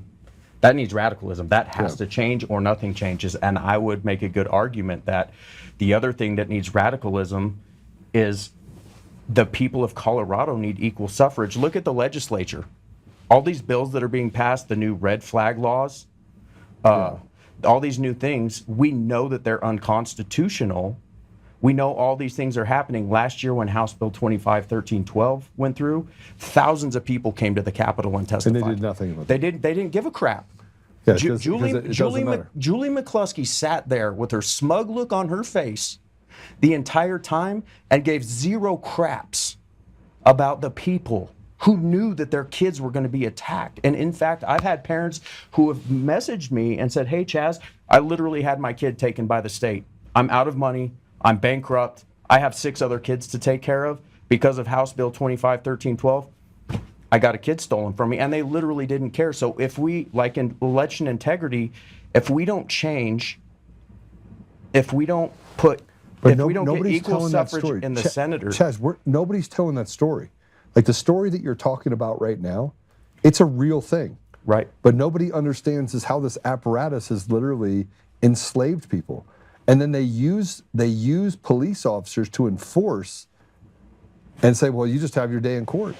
But the system is so rotted, you don't get your day in court. They are literally trafficking children inside of our government. Yes, they are. And the thing is, and I want to address that, but I believe every county in Colorado needs to have a senator. The 35 senator thing is not working. We do not get equal suffrage. If you look at the 2024 election with President Trump, 64 counties in Colorado, 55 of them are conservative. If every county had a senator... Well, I mean, yeah, I agree with you, they're conservative, but the leadership is trash. Right, but we have to start somewhere, right? Just like if we put the mechanism in place, it gives people hope. Mm-hmm. And when people have hope, you're going to see more people coming out, right? But when they're hopeless, like the voter integrity thing, people are hopeless. So they'll say to me, Chaz, why should I even vote? I'm like, because it matters. We don't give up just because something sucks. Okay, it doesn't matter, but they still should vote. That's what I'm saying. Right. So it does matter. We should vote. You can address the part that they're saying that it doesn't matter what I vote for, they're going to pick whatever they want. Right. While still telling them you have to vote. Yes, that's right? The thing. So you have to tell people, you have to affirm what you know to be true. Because if you lie to them, then they're like, they give you the finger and they're like, get out of here. That's like telling a kid a shot's not going to hurt. Yeah. And then they go get their blood drawn and it hurts. And it hurts. And they're like, okay, that was a lie.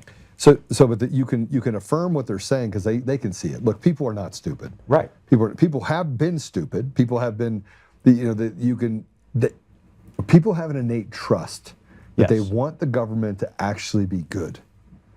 But the government is innately bad for every part of society. Like it has never done anything good. Government is not good. Right. Yes. And so why you limit government is because it is a thirst for power and money and everything that you have or you want, it's trying to take that from you. It's trying to create a friction with you. Right. Okay. Now, with that said, you can tell someone, you're right. Your vote doesn't mean jack shit right now, but it will. And I need you to still vote.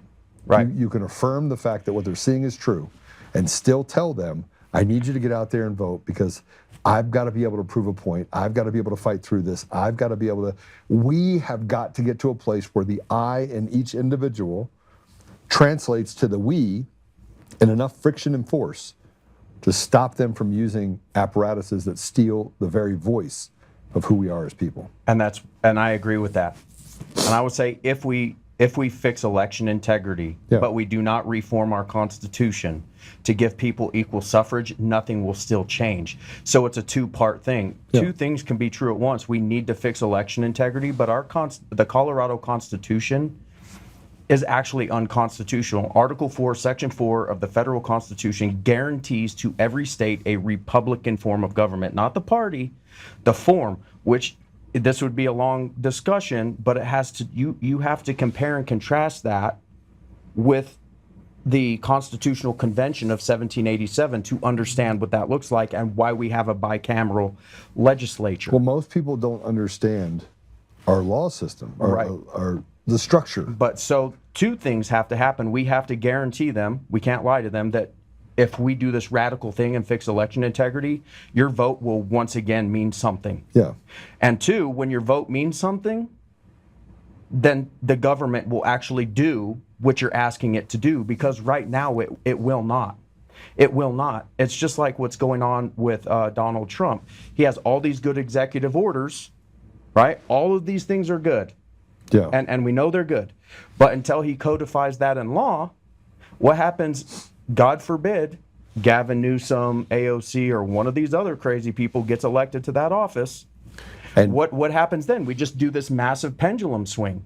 And so the people are hopeless because they're like, I'm going to suffer no matter what. It's tribal warfare. You have these two groups that are fighting over power, and then you have this middle group, which is people like me, whose lives are being wrecked. It doesn't matter who's in office, it's going to go this way, and our lives are just You know, it's like raking fire with a machine gun.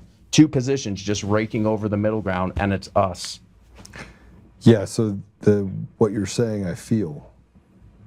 And I feel it because I'm like an elephant that I can remember where I came from, remember where I am now, and I see this disparity in between of the journey it took me to get there. And some people would say, Joe, was it worth it? And I would say, man, I've had a blessed life, but man, I had to fight every which way to get there, right? What you're saying makes sense. You know, put a senator in every county. That means we have equal representation for every county. There's somebody that is representing them here. Not 3 counties, 1 person. Every county has a different rule or a different set of things that they need. It's 1 representative per county. I agree with that, okay? I agree with that fully. I also agree with the fact that, you know, that what you have happening in the legislature, I don't care if you're a Democrat, Republican, or Independent, you wouldn't pick that. You would not pick that. Right. The federal Constitution would not exist we would not be the nation we are today if that's how the legislature was going to be. Yeah, I mean, but that's where you get to stolen environments. And President Trump passed all these executive orders, right? And you're talking about the next legacy, who comes in afterwards. Right. Well, the next legacy that comes in afterwards, let's hypothetically say President Trump can't run a 3rd term. I wish he could, but he can't run a 3rd term. Right. Let's look at the executive, even the executive orders. You have states that are basically saying, piss off, giving them the finger. Colorado. They're doing it now. Matter of fact, I want to play this for you because this is Jenna Griswold, who, by the way, is going to go to prison. Mark my words, Jenna Griswold is going to go to prison. Phil Weasel Weiser is going to go to prison. Jared Polis, man, I pray that guy goes to prison. He might actually like it, though, just because of who he is. We'll call those guys the synagogue of Satan, right? I've said it several Fair times. enough. And Kyle Clark's like, oh, you're saying that because they're Jewish. No. They're We love our Jewish friends. They're Jewish. These are godless, faithless, atheist Satanists, right? Yes. Those are not real. Are not real Jews. Romans chapter 1, people. Right. The hardcore pagans, right? They are wolves in sheep's clothing. Yes. Worse, they're pretending to be shepherds. Yeah. Right. So now you have wolves in shepherd's clothing. Yeah. And they're ugly people. They are. Yeah, it's really ugly people. They vary. Play this. The president does not get to decide how American elections are ran. He has tried through executive order to put his thumb on elections, and we will continue to stop him, just like we did with the prior executive order. We have seen him escalate his attacks on American democracy. Just in the last month, not only did he say he planned to nationalize elections, or maybe, heck, we don't even need elections.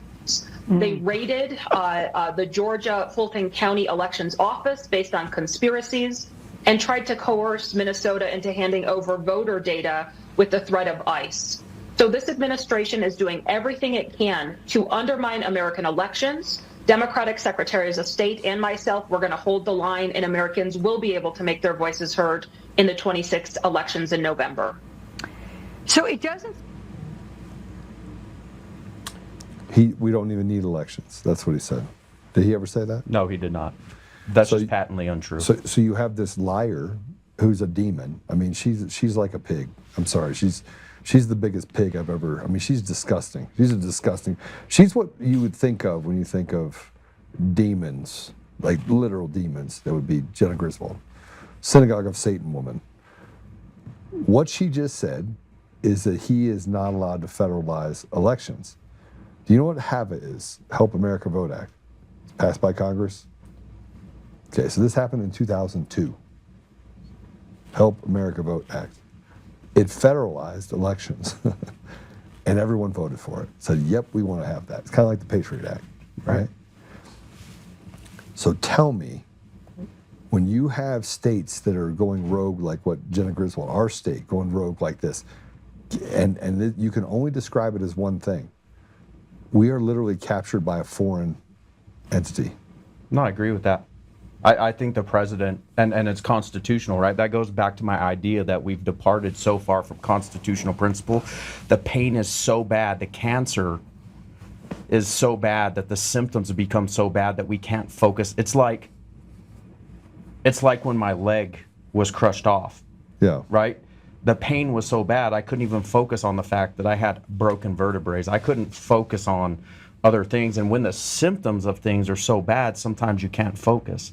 The president has an absolute duty to ensure to every state that to protect us from those foreign invasions. And I do, and it goes back to kind of what I was saying before. It wasn't an accident that Joe Biden just left the border open. We have a foreign invasion. Yeah. And the president has an absolute duty, as does every governor, as the commander-in-chief, when they swear an oath, to defend this state against foreign invasions.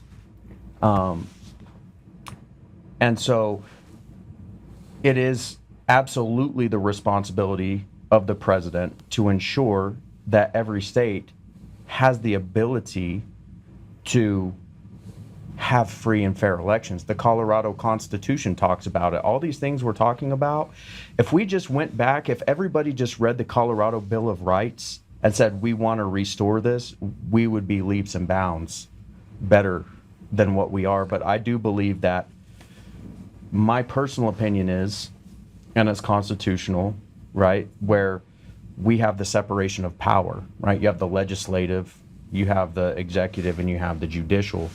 I believe that every county there should be no connection between the county and the state and the federal government. Yeah, right? They should be running running their own elections. Yeah. And they shouldn't be able, the federal government, no state government should be able to go straight into those machines and to manipulate that. Right. That needs to be completely cut off. That's how it was for hundreds of years. And then we go to the Reagan concept, right? Trust but verify. This is when I had multiple regiments that I was responsible for all of 20,000 pieces of equipment and all of these programs. I never told people when I was going to come and inspect them. That's retarded. Yeah, just show up. You just show up. All right, so we have a standard. 10% of you are getting inspected. And we're going to come and inspect 10%. Don't get caught with your pants down. And that's how we restore election integrity. We don't restore the integrity by centralizing it. We have centralized planning and decentralized execution, and then we have a process for making sure that integrity is being maintained. Do you know who's fighting against election integrity right now? I mean, as far as no machines, no mail ballots, the only people that are fighting are the leaders. Not the people. The people, I ran into 100 people in the street, let's say. I've talked to at least 100 people over the last 30 days. Random people. I'd be out at a restaurant. I'd ask the person there. And about 10% of them, by the way, in fairness, just don't care. Right? It doesn't affect. They have so much crap going on in their life, that's the last thing that they care about. Not understanding that that's actually creating the problems in their life. Right? But let's take it on the 90% principle. And I'm like, would you be okay with paper ballots in person, make sure everyone gets to vote? And they're like, yeah, this is why we're even talking about it. Nobody wants machines. Nobody wants mail-in ballots. Right. I even talk to older people, and I'm like, do you like your mail-in ballots? They're like, yes, it's convenient. I was like, well, what if 10 other people, one other person gets to vote with 10 ballots and send them in, and your choice doesn't get picked? And they're like, well, that would suck. I was like, well, that's actually happening. Right. And then I was like, would you give up your mail-in ballot to go to in-person paper ballots and make sure that you had secure elections? Would you respect the will of the people? And they're like, yeah. And I was like, well, are you opposed to that? They're like, no. I said, what if I told you it was going to cost you 10% of what you're spending now, and that the other 90% goes back in your pocket? Now would you go stand in line and actually vote? They're like, yeah. Democrat, Republican, Independent. Not one single person out there that I talked to that didn't disconnect from the idea of, like, I just don't want to talk. I don't care. That 10% that's already suffering, right? Not one single person in that, not one, said, no, I wouldn't do that. Not one. Yeah, that would be stupid for them to say that. This is scientific, bro. This is scientific. I want everybody out there to do it. Go talk to people and say, listen, if we could put this whole thing to bed, just get the paper ballots in person, hand count, precinct, you get to hang out with your neighbors for a day, heck, have a barbecue, who cares? Would you be opposed to going to paper ballots if it cost you 90% less? Because right now, elections cost about $800 million a year. Right. Now let's get it down to $80 million. Would you guys like to have $720 million put in your pocket? who's going to say no? Yeah, I think that it's like you said, that people want to focus on their lives. Yeah. And so what's happened is there's the nefarious thing going on while people aren't looking. Yeah. And I think we do in this nation have an irresponsible trust of the government. The government is not to be trusted. And so these people think because it's sold, we just saw that, Jenna Griswold up there, and to the regular person who's not involved in this, if they just saw that, they might be convinced. I mean, obviously, she's a pretty convincing person. She's not going to fool me. She doesn't fool you because we're involved in these things, but that's the danger of it. These people have been deceived, and that goes back to the deception, right? There's a war going on, right? And it's a psyop across the whole United States. But the thing is, you're right. Most people don't recognize it's going on. And most people are reasonably minded.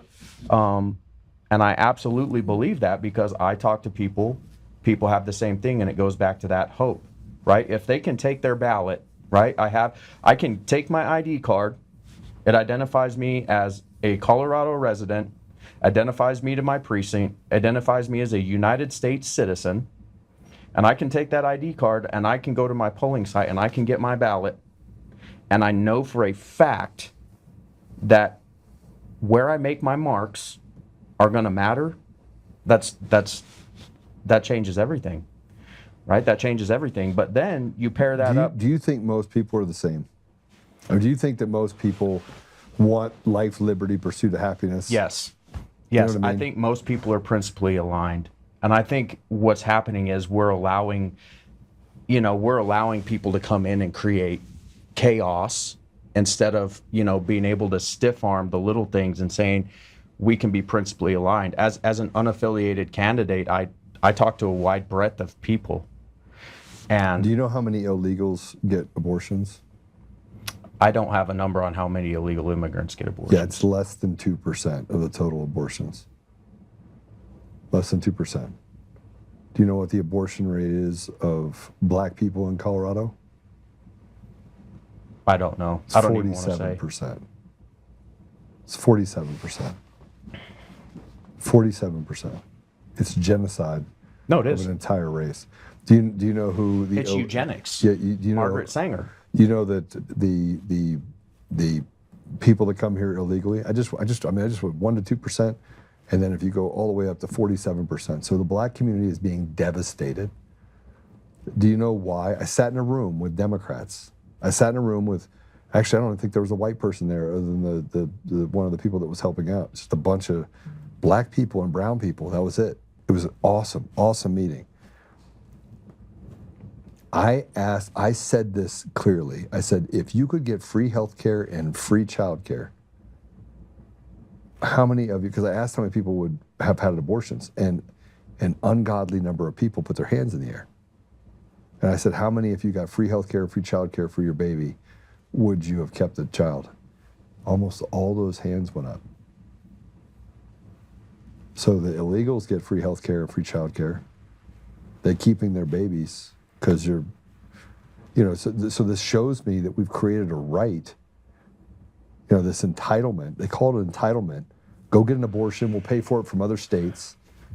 It's being taken advantage of by Americans who are completely annihilating the next generation, while illegals that come here illegally then overrun us with a different ethos, and we don't have an ethos because half our boys and men in those communities are being sent straight from school to prison. Only 24% graduate proficient in math, able to go to college. Right. Right? But 65% of them are going to college. Yeah, and I think that I agree with everything you're saying, and I think where I see this as problematic when you're thinking about free daycare, free, these different things, I see a form of socialism happening. So the thing is, what we were talking about before is the economy is broken. Mm-hmm. The people can't afford their kids, and so they feel like the only recourse they have is to take their life. And so when a government is actually destroying life, it has abandoned its number one job. Its job is to preserve life, to preserve liberty, and to preserve property. And when the government is taking out of everybody's pockets, you can't, it's almost impossible to get ahead because, you know, they're punishing these people by pulling this money out of their pocket to fund these illegal immigrants and fund all these other programs. So I do agree. But the problem is all of these government programs that are being funded, they just need to go away. Well, hold on a second. Hold on. I think it's, I want to reiterate some things here. Because you said life, liberty, property, right? Right. Do you own your property? Well, technically, we're living in feudalism. Do you own your property? I mean, it's a de facto ownership because my property, I have to pay the government once a year to live on my property. And that's right. So you don't own your property then. You rent it from the government. Right. Okay. So you would agree that we're all sharecroppers. But we shouldn't be. No, we shouldn't be. And this is the whole platform by which it's feudalism. Yeah. The founders would have never founded this nation on feudalism. We have corporate feudalism and we have governmental feudalism that's ruining people's lives. Okay, so that's what I want to get to. I don't want to replace the system and make black and brown people in our community that have been here for generations go and have to get government assistance for health care and for child care. No. But 23%, mark this, and you and I have talked about this, 23% of a person's mortgage or rent is property tax.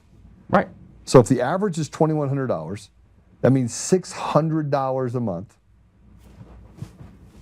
goes to what?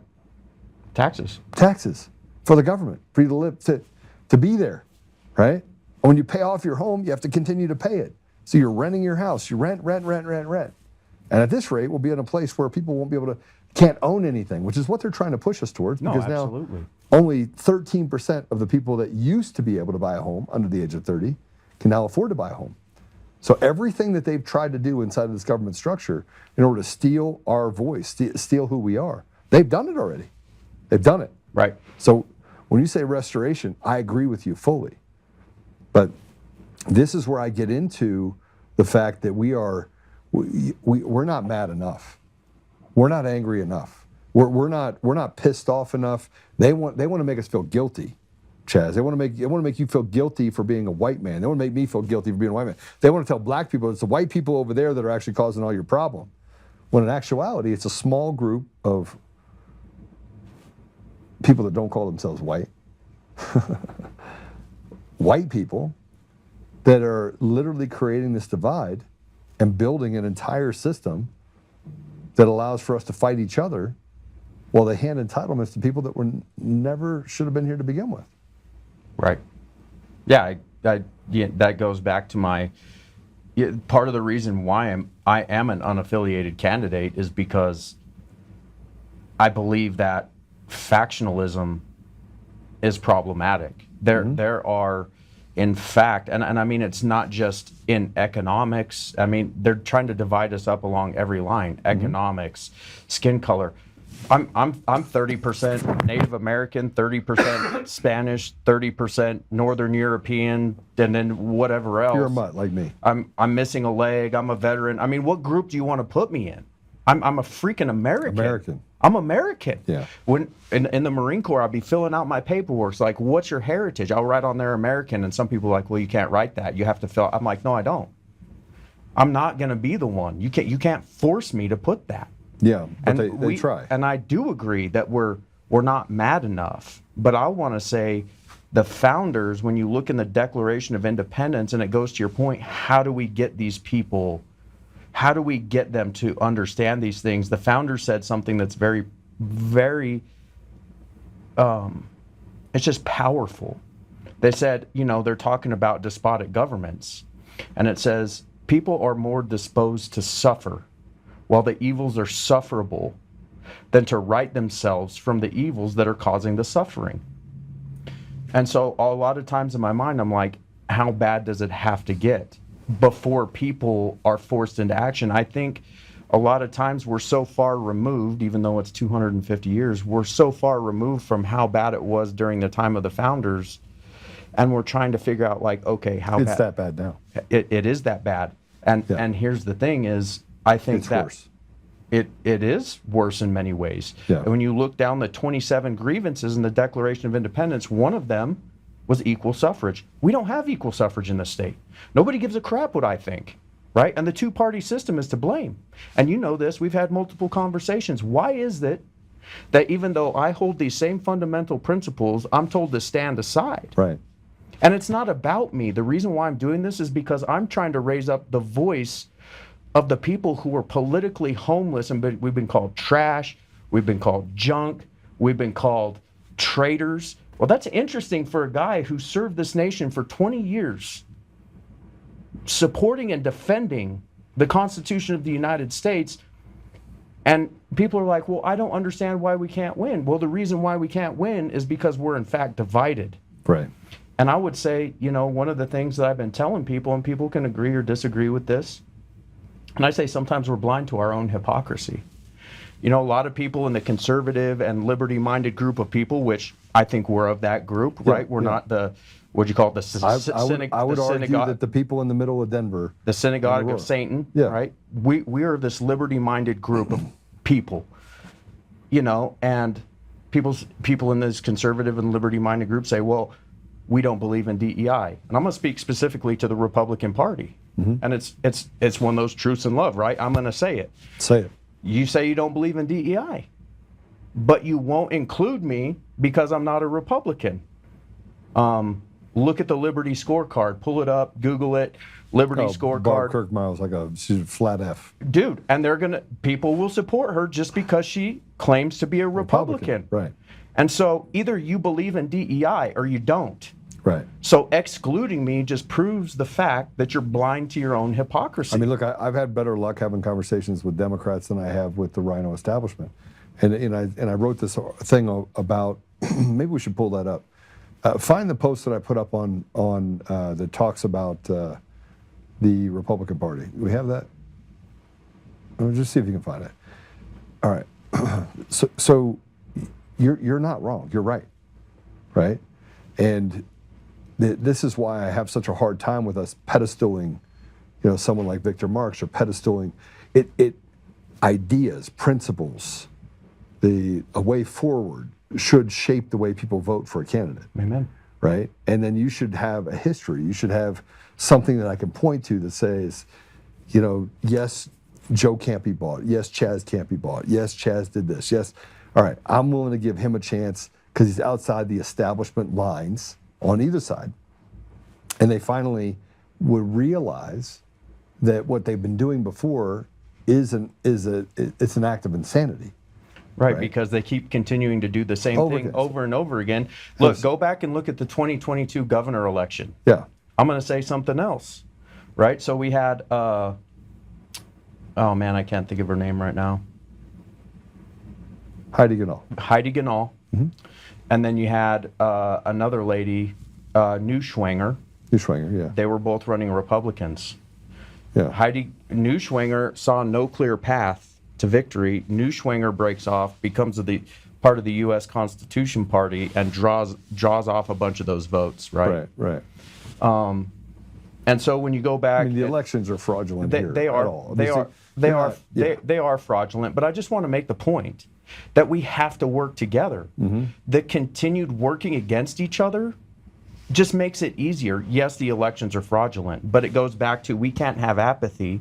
We still need to have a plan to work together, and by pushing people out and saying, well, because you won't wear the R, you can't be you're not a part of the team. Right, look, I reached out to you when we talked before. Right. I agree with you. I think that we have open primaries. We should have open debate.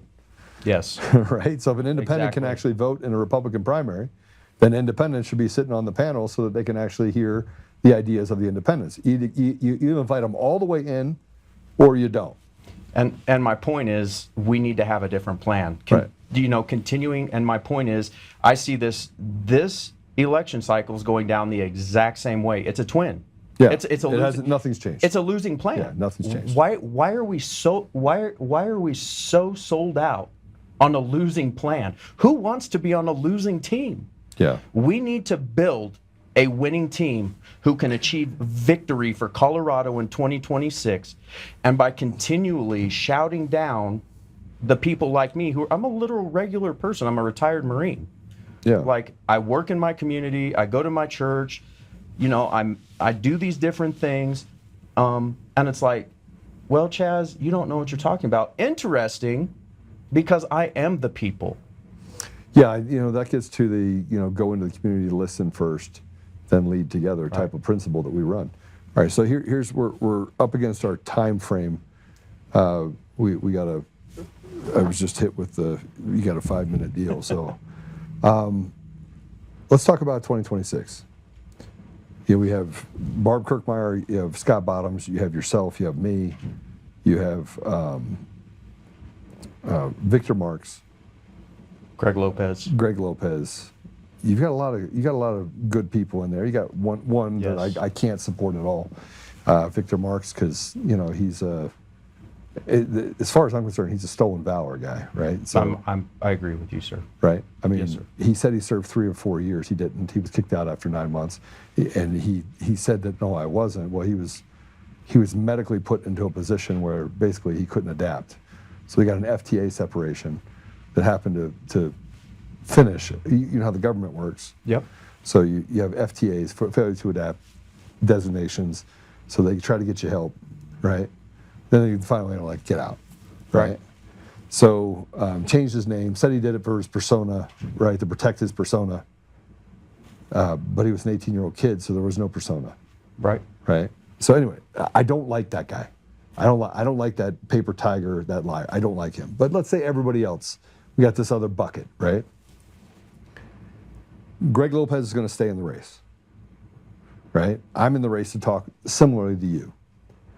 Is there a pathway that you see where 4 or 5 of those candidates collectively come together and say, all right, here's our platform. Yes. Here's what we've experienced, and we're willing to capitulate, whoever it is, whoever that person ends up being, we're able to capitulate into that particular deal and say, we will work with this leader. You think that could happen? I think that could happen, and I think it has to happen.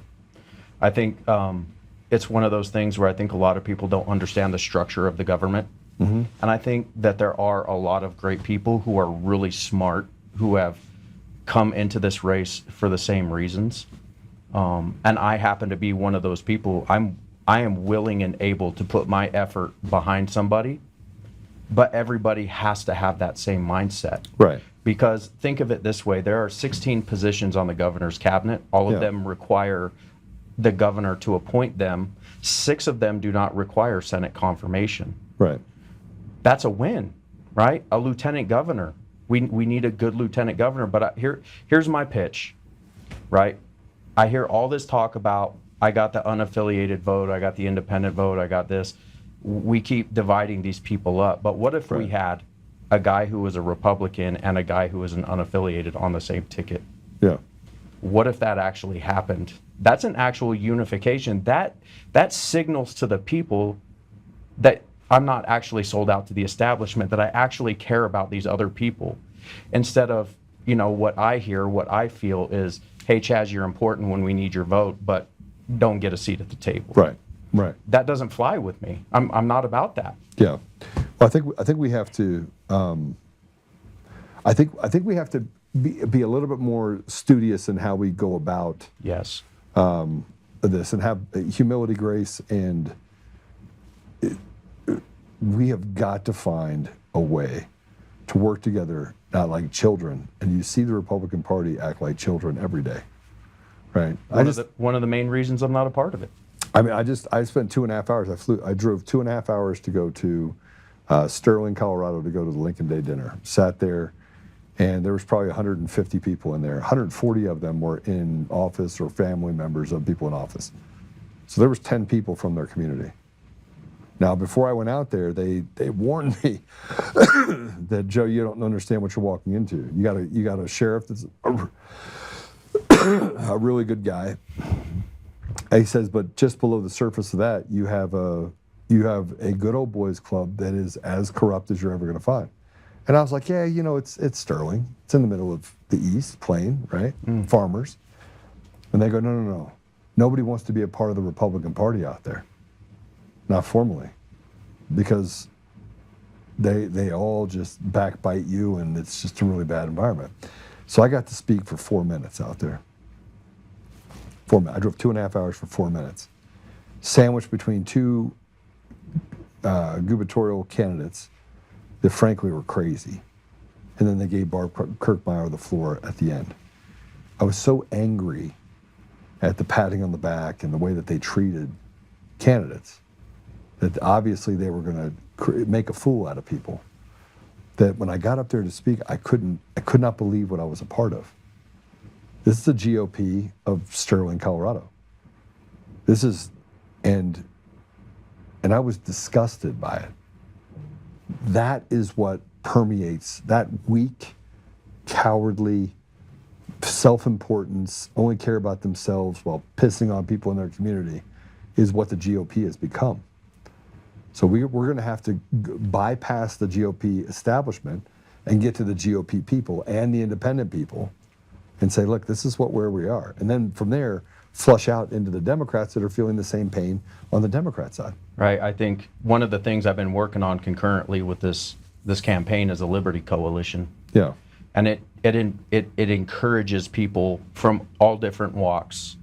And the goal is to elevate them so people can have their ideas heard, so people can have their voices heard. But one of the things that we've been working on is trying to find, kind of like the Nick Shirley thing. Where's all these independent reporters? Yeah. Getting all the candidates in a room, having all these independent reporters there, broadcasting it out to their audiences, because you know what? These forums it's all the same people. The regular people don't even hear what's going on. They have no clue.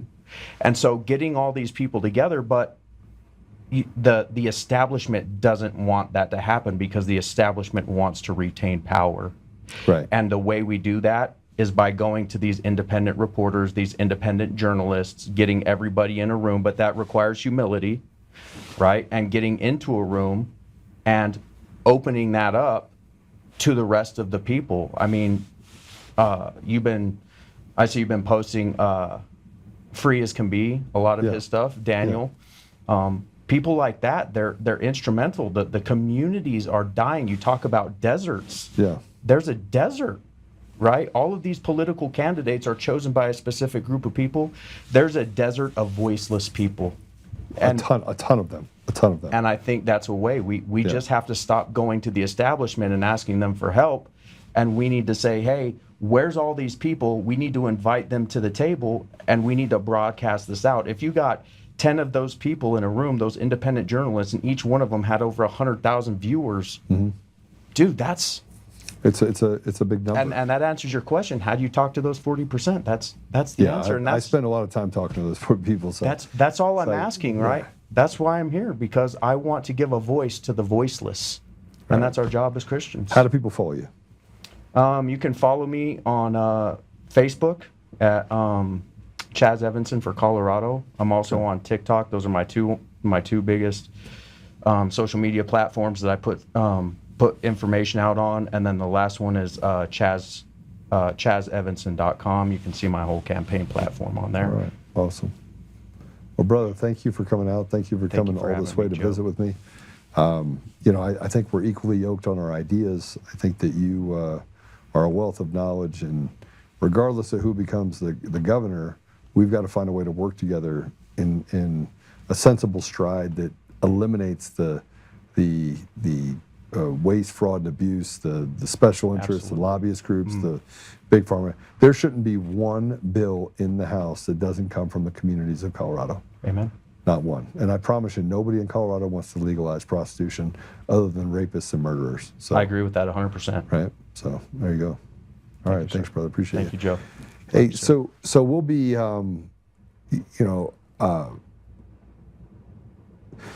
don't know what the future holds for the Colorado governor's race. I don't know. I'm going to continue to run the race. Chad's going to continue to run the race. Scott Bottoms is. I constantly am out there talking about certain people that are in the news media that I think have really done us a disservice as a group. So, put your comment below. Make sure you share us. Apple Podcasts, Google Podcasts, Spotify, Pandora, iHeartRadio, TuneIn, and more. You can reach us on Rumble or on untamednation.com. If you want to follow us and make sure you get updates, text FREEDOM to 89517. God bless you all. We'll see you guys tomorrow.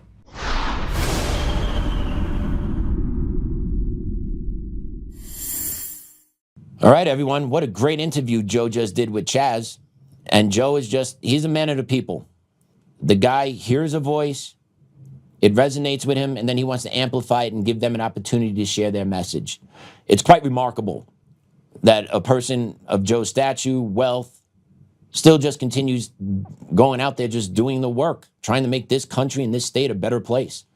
And this is actually a competitor of Joe, right? He's running as an unaffiliate, but they're in the field together, duking it out. Just a good man. And I don't know how he does it with staying with his event schedule, running multiple companies, running for governor, doing a podcast. I don't know how the guy does it, but it's quite fascinating to watch and have a front row seat to it every day. And I see it every day, and I still don't know how this guy does it. So Joe, keep it up, man. Look forward to talking to you tomorrow. Seeing you. Well, we're not going to see you in studio, but you'll be remote tomorrow, so it'll be great to see you. Just woof, that guy. And now this part of the show, we're going to cover the effects of communism in America, right? We did a teed off on it at the first part, but now you really got to see the effects of it. You really got to see the effects of it. And we're going to start right here in New York City.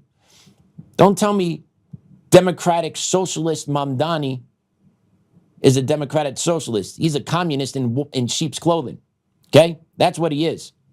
Take a look at what's going on in New York.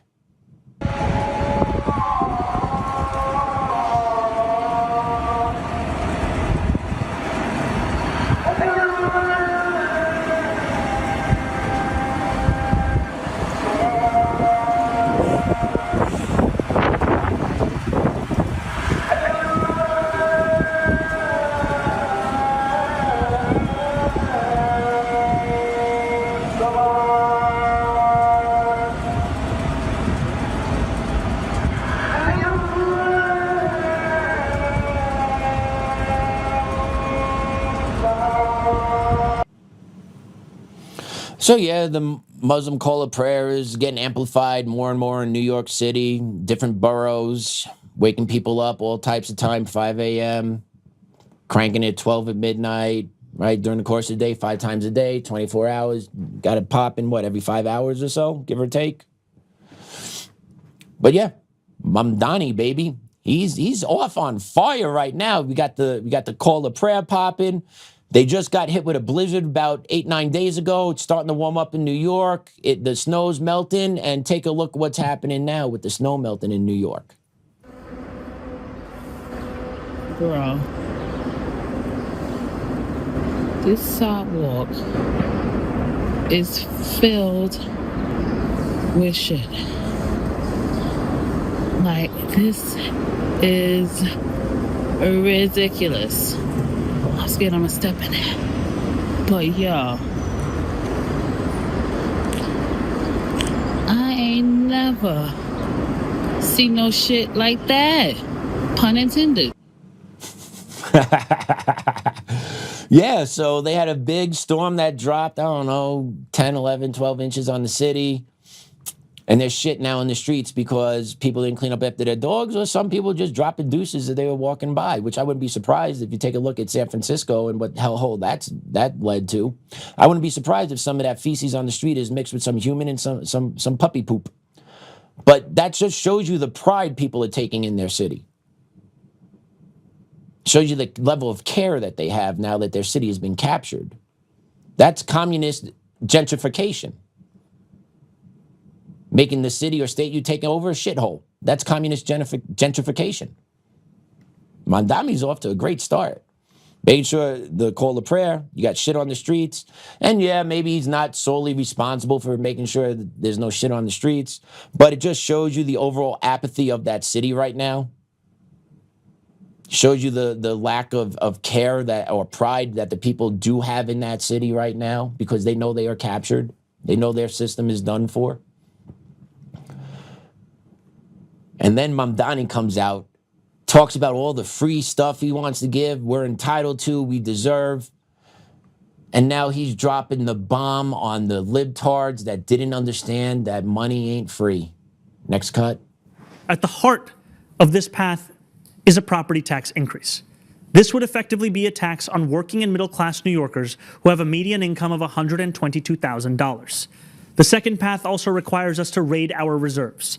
It would mean withdrawing $980 million from our city's rainy day fund in fiscal year 2026 and $229 million from the Retiree Health Benefit Trust in fiscal year 2027. These are steps that have been taken before, but only in moments of extraordinary external crisis. Mayor Bloomberg's response to the 2008 financial collapse, and Mayor de Blasio's response to the enormous revenue shortfall caused by the pandemic. We do not want to have to turn to such drastic measures to balance our budget. Yeah, so I got to take money out of reserves, and I need to jack the property tax by 9.5% because the governor won't raise the state income tax. So I just got to bang out the middle class any which way. You know, the middle class that supposedly supported Mamdani, that he was going to give all free shit to. Yeah, he's taking your money. Hello, where you been, right? The problem with communism is you always got to spend someone else's money. And our property tax, we're going to make sure we hit the middle class, right? We're going to make sure we hit the people that have a home, make around 122. We're going to make sure we tax those guys. Why? Why them? You can't increase property tax on the wealthy, you know, penthouses, townhomes, the brownstones that Letitia James lives in, right? Those things are expensive. You can't increase the property tax on those that the 6-figure, 7-figure people, high 6s, low 7s, high 7-figure people that live in these pieces of property. You can't increase their property tax. Nope, got to go after middle class. Why? Because the middle class is the enemy. The ones that they proclaim to help are the enemy, and they will come after you. They tell us this all the time, but yet people don't understand.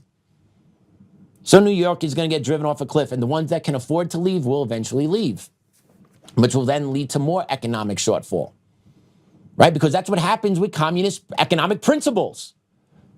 That's what happens. And then if you don't believe me, oh, Mamdani just take, no. The Democrats have controlled New York for quite some time now, okay? Eric Adams, Bill de Blasio, 12 years there. Bloomberg, he was a one-off. Republican, but did do some Democratic principles, right? But definitely 12 years of Democratic principles have ruined the economics of New York City. Open borders, free healthcare, free housing, free food to illegals during 2020, 2021, 22, 23, 24. Yeah, there's an economic cost to it. And Eric Adams even said that in a press conference, before, I believe in 2022 or 2023, where he said, if we keep doing this, we're going to have a $12 billion shortfall. And he was right. And now Mamdani's like, well, you know, yeah. Well, Mamdani, you're following the same principles that they were. Mamdani, were you going to stop bringing illegals into New York City during 2020 to 2024 during the Biden regime? Hell no, you weren't. You're going to bring them all in, right? So you would follow the same economic principles because it's your ideological goals you're looking to achieve, which is the overthrow of America. And part of overthrowing America is bankrupting America. Breaking the economics of America, which the communists are doing. He's got to go raid funds and raise property tax. People are going to lose their homes because of this. He doesn't care. Why? Because as the government, he's going to want to come in and just swoop it up, make it part of communal living. Communism. That's going on in New York. You could say, oh, you're jumping ahead. No, you don't know. No. Washington is ahead of New York. Listen to what the state reps in Washington State just did. Let's play that. We take our finger and press this button tonight. That is a $4 billion vote. And the next thing will be an income tax and many other taxes. After the largest tax increases in state history, and all the while a spending addiction that is totally out of control. These are retired firefighters. These are retired police officers who have worked so hard. And then when they see the hands of Olympia reaching in to take their retirement, they take it personal. We have spent so much money in so many ways on so many unsustainable programs that we've forced ourselves into a hole that a year after we have record increases in taxes, over $9 billion of new taxes, we're immediately coming back and asking our retirees to shoulder a massive shift of their funds to balance the budget. If this were a private corporation, we'd be screaming bloody murder that they were raiding their employees' pension funds. We are continuing to spend more than we take in. And we're going to come back next year and we're going to even have a worse deficit. We have... Yeah, that's going on in Washington State. And it sounds very similar to what the answer in New York City was by Mamdani, raiding pension funds, raiding extra cash funds that are in there for reserves, right? It's all about emptying the system. Even though they increase taxes in Washington, they still need more because there is no endless pit in communist ideas because they want to spend and spend and spend and spend and spend without actually fixing any problems, addressing the mental health issues, regenerating a normal American society, getting rid of trans stuff, you know, getting rid of illegal immigrants, doing away with entitlements to them, right? All this stuff costs money, and they jack the taxes up, and now they're looking to raid the pension fund of these retired firefighters and police officers in the state of Washington. This is how communism works. It is all over the place. And businesses don't want to stay in these cities and states that are going to jack tax rates, put DEI bullshit in front of them, make sure they got to follow all different types of government reforms or government steps, the bureaucratic tape that typically follows communist principles, because the communists got to make sure you do bing and bing and bing and bing and bing, because someone's getting hit off along the way with a payment or a fee, or right? Because it's a one big criminal cartel for themselves. And you're not part of it, so you got to pay every inch along the way. And then I found this quite funny. Palantir left Colorado. Palantir left Colorado. Billion-dollar company left Denver overnight. And Polis is standing there going, I wonder why. Let's play it. Colorado's governor just told me inside the Capitol here that he had no advance notice that Palantir, Colorado's most valuable company, would be moving its headquarters to Florida. In a social media post this morning, Palantir announced they'd be moving their headquarters to Miami. They have a market cap of $300-some billion. I just asked the governor how he found out. How did you find out Palantir is moving its headquarters? I was not notified. I understand there's some public posting from the company, and I don't have any information on it. I have requested a meeting with executives of the company to see if we can learn more. I then asked how he feels about not being notified. Obviously, what I would be looking to is, does it affect any jobs here in Colorado? It's not clear whether a headquarters move would or wouldn't affect that. The governor estimates there are a couple hundred Colorado employees and does not know exactly what will happen to them. So yeah, companies don't want to do business in communistic states. They don't like the policies that they are subjected to financially or socially. Their families are subjected to in these blue states and blue cities. And they're going to get hit with taxes and fees and regulatory bullshit that they got to follow. They say, screw it, I'm out. And I don't owe you shit, Jared Polis. Good for them. Good for Palantir just dropping a mic saying, we out. They're going to Miami. I don't know how much better that's going to be.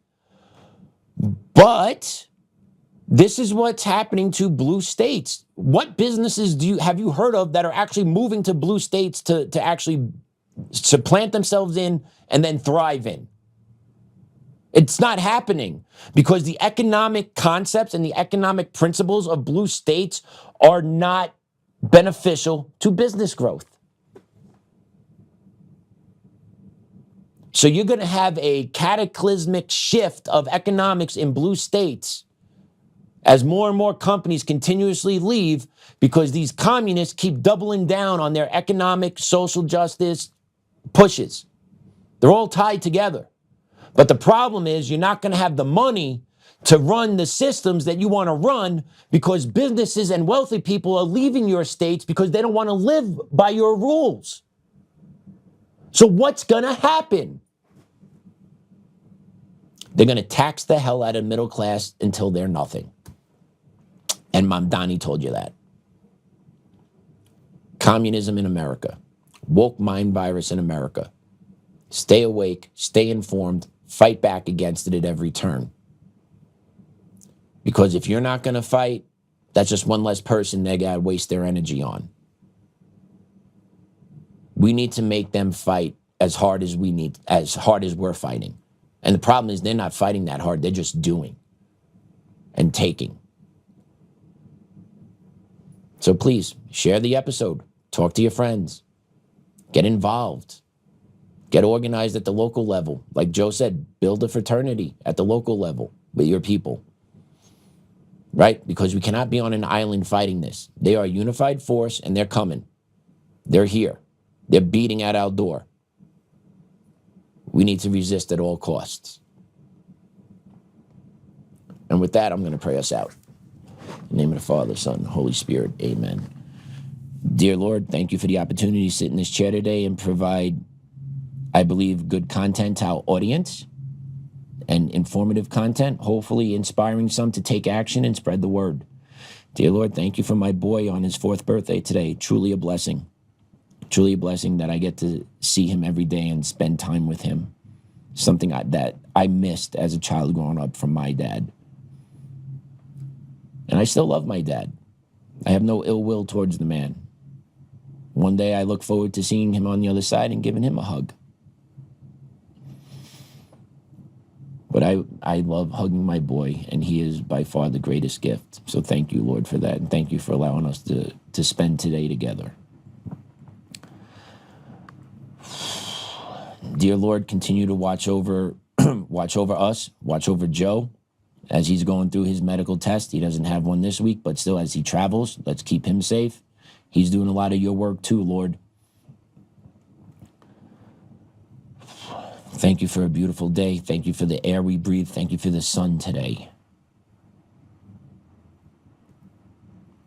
Thank you for every opportunity, even though some of those opportunities that look like are easy are always going to present challenges. And thank you for allowing us, and me specifically, to learn how to push through that. Thank you, Lord, for giving me the strength to be a resilient person. Please, Lord, give that strength to others, as we need our resilience and our strength and our fight more and more each day.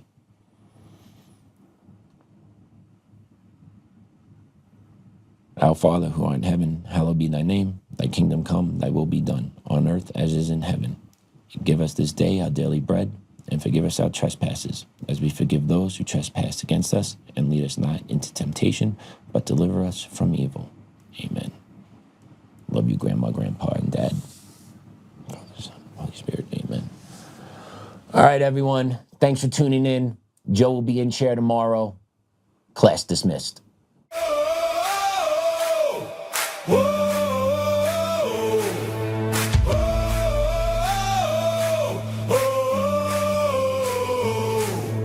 Rising from the fight for the forgotten and the free, exposing rigged machines, Kuma's lies, dominions deceit, pays a grand each day, shielding truth from corrupt halls, but he won't back down, standing tall through it all.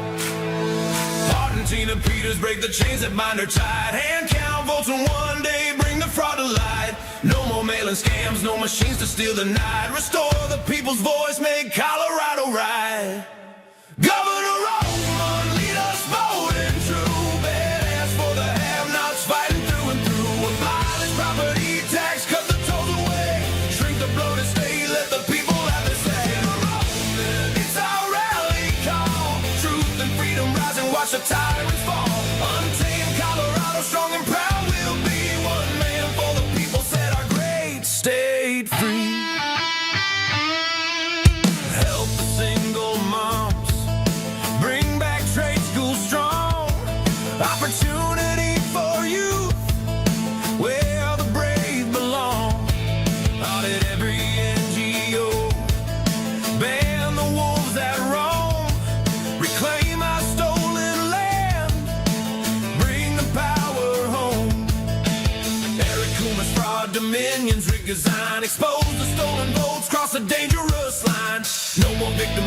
chains on you and me. He's running for governor for real liberty. Smash the fraud machine, pardon heroes jailed for the have-nots. Rising truth will never fail. One warrior defies the corrupt elite. Colorado reborn, strong on our feet. Governor Oltmann, lead us bold and true. Badass for the have-nots, fighting through and through. Abolish property tax, cut the tolls away. Shrink the blow to stay, let the people have the say. Governor Oltmann, it's our rally call. Truth and freedom rising, watch the tyrants fall. Untamed Colorado, strong and proud, we'll be one man for the people, set our great state free.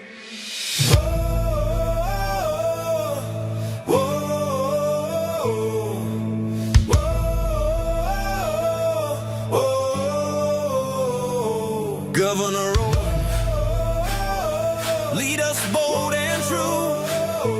Governor Oltmann,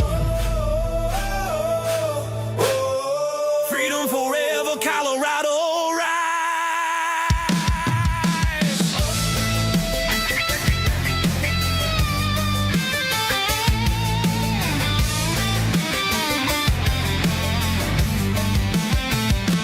Governor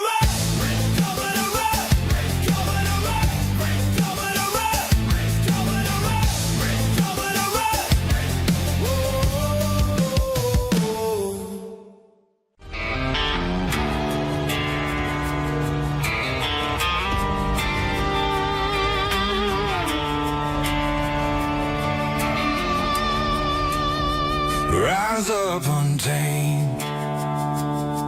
In the heart of the fire where the wild ones roam, Joe Oltmann's calling, bringing truth back home. From conservative daily to this untamed fire, we shatter the silence, lifting spirits higher. No chains can hold us, no lies can prevail. Authentic and fearless on this rugged trail. Patriots gather under stars and stripes. Untamed nation, igniting the night. Untamed nation, let the truth roll out in this land of the free. Standing proud from sea to shining sea, we won't back down. Catch the fire, wear the crown. Untamed nation, it's our battle song, motivating hearts where the brave belong. Yeah, untamed and wild, forever strong. Play it again all night long.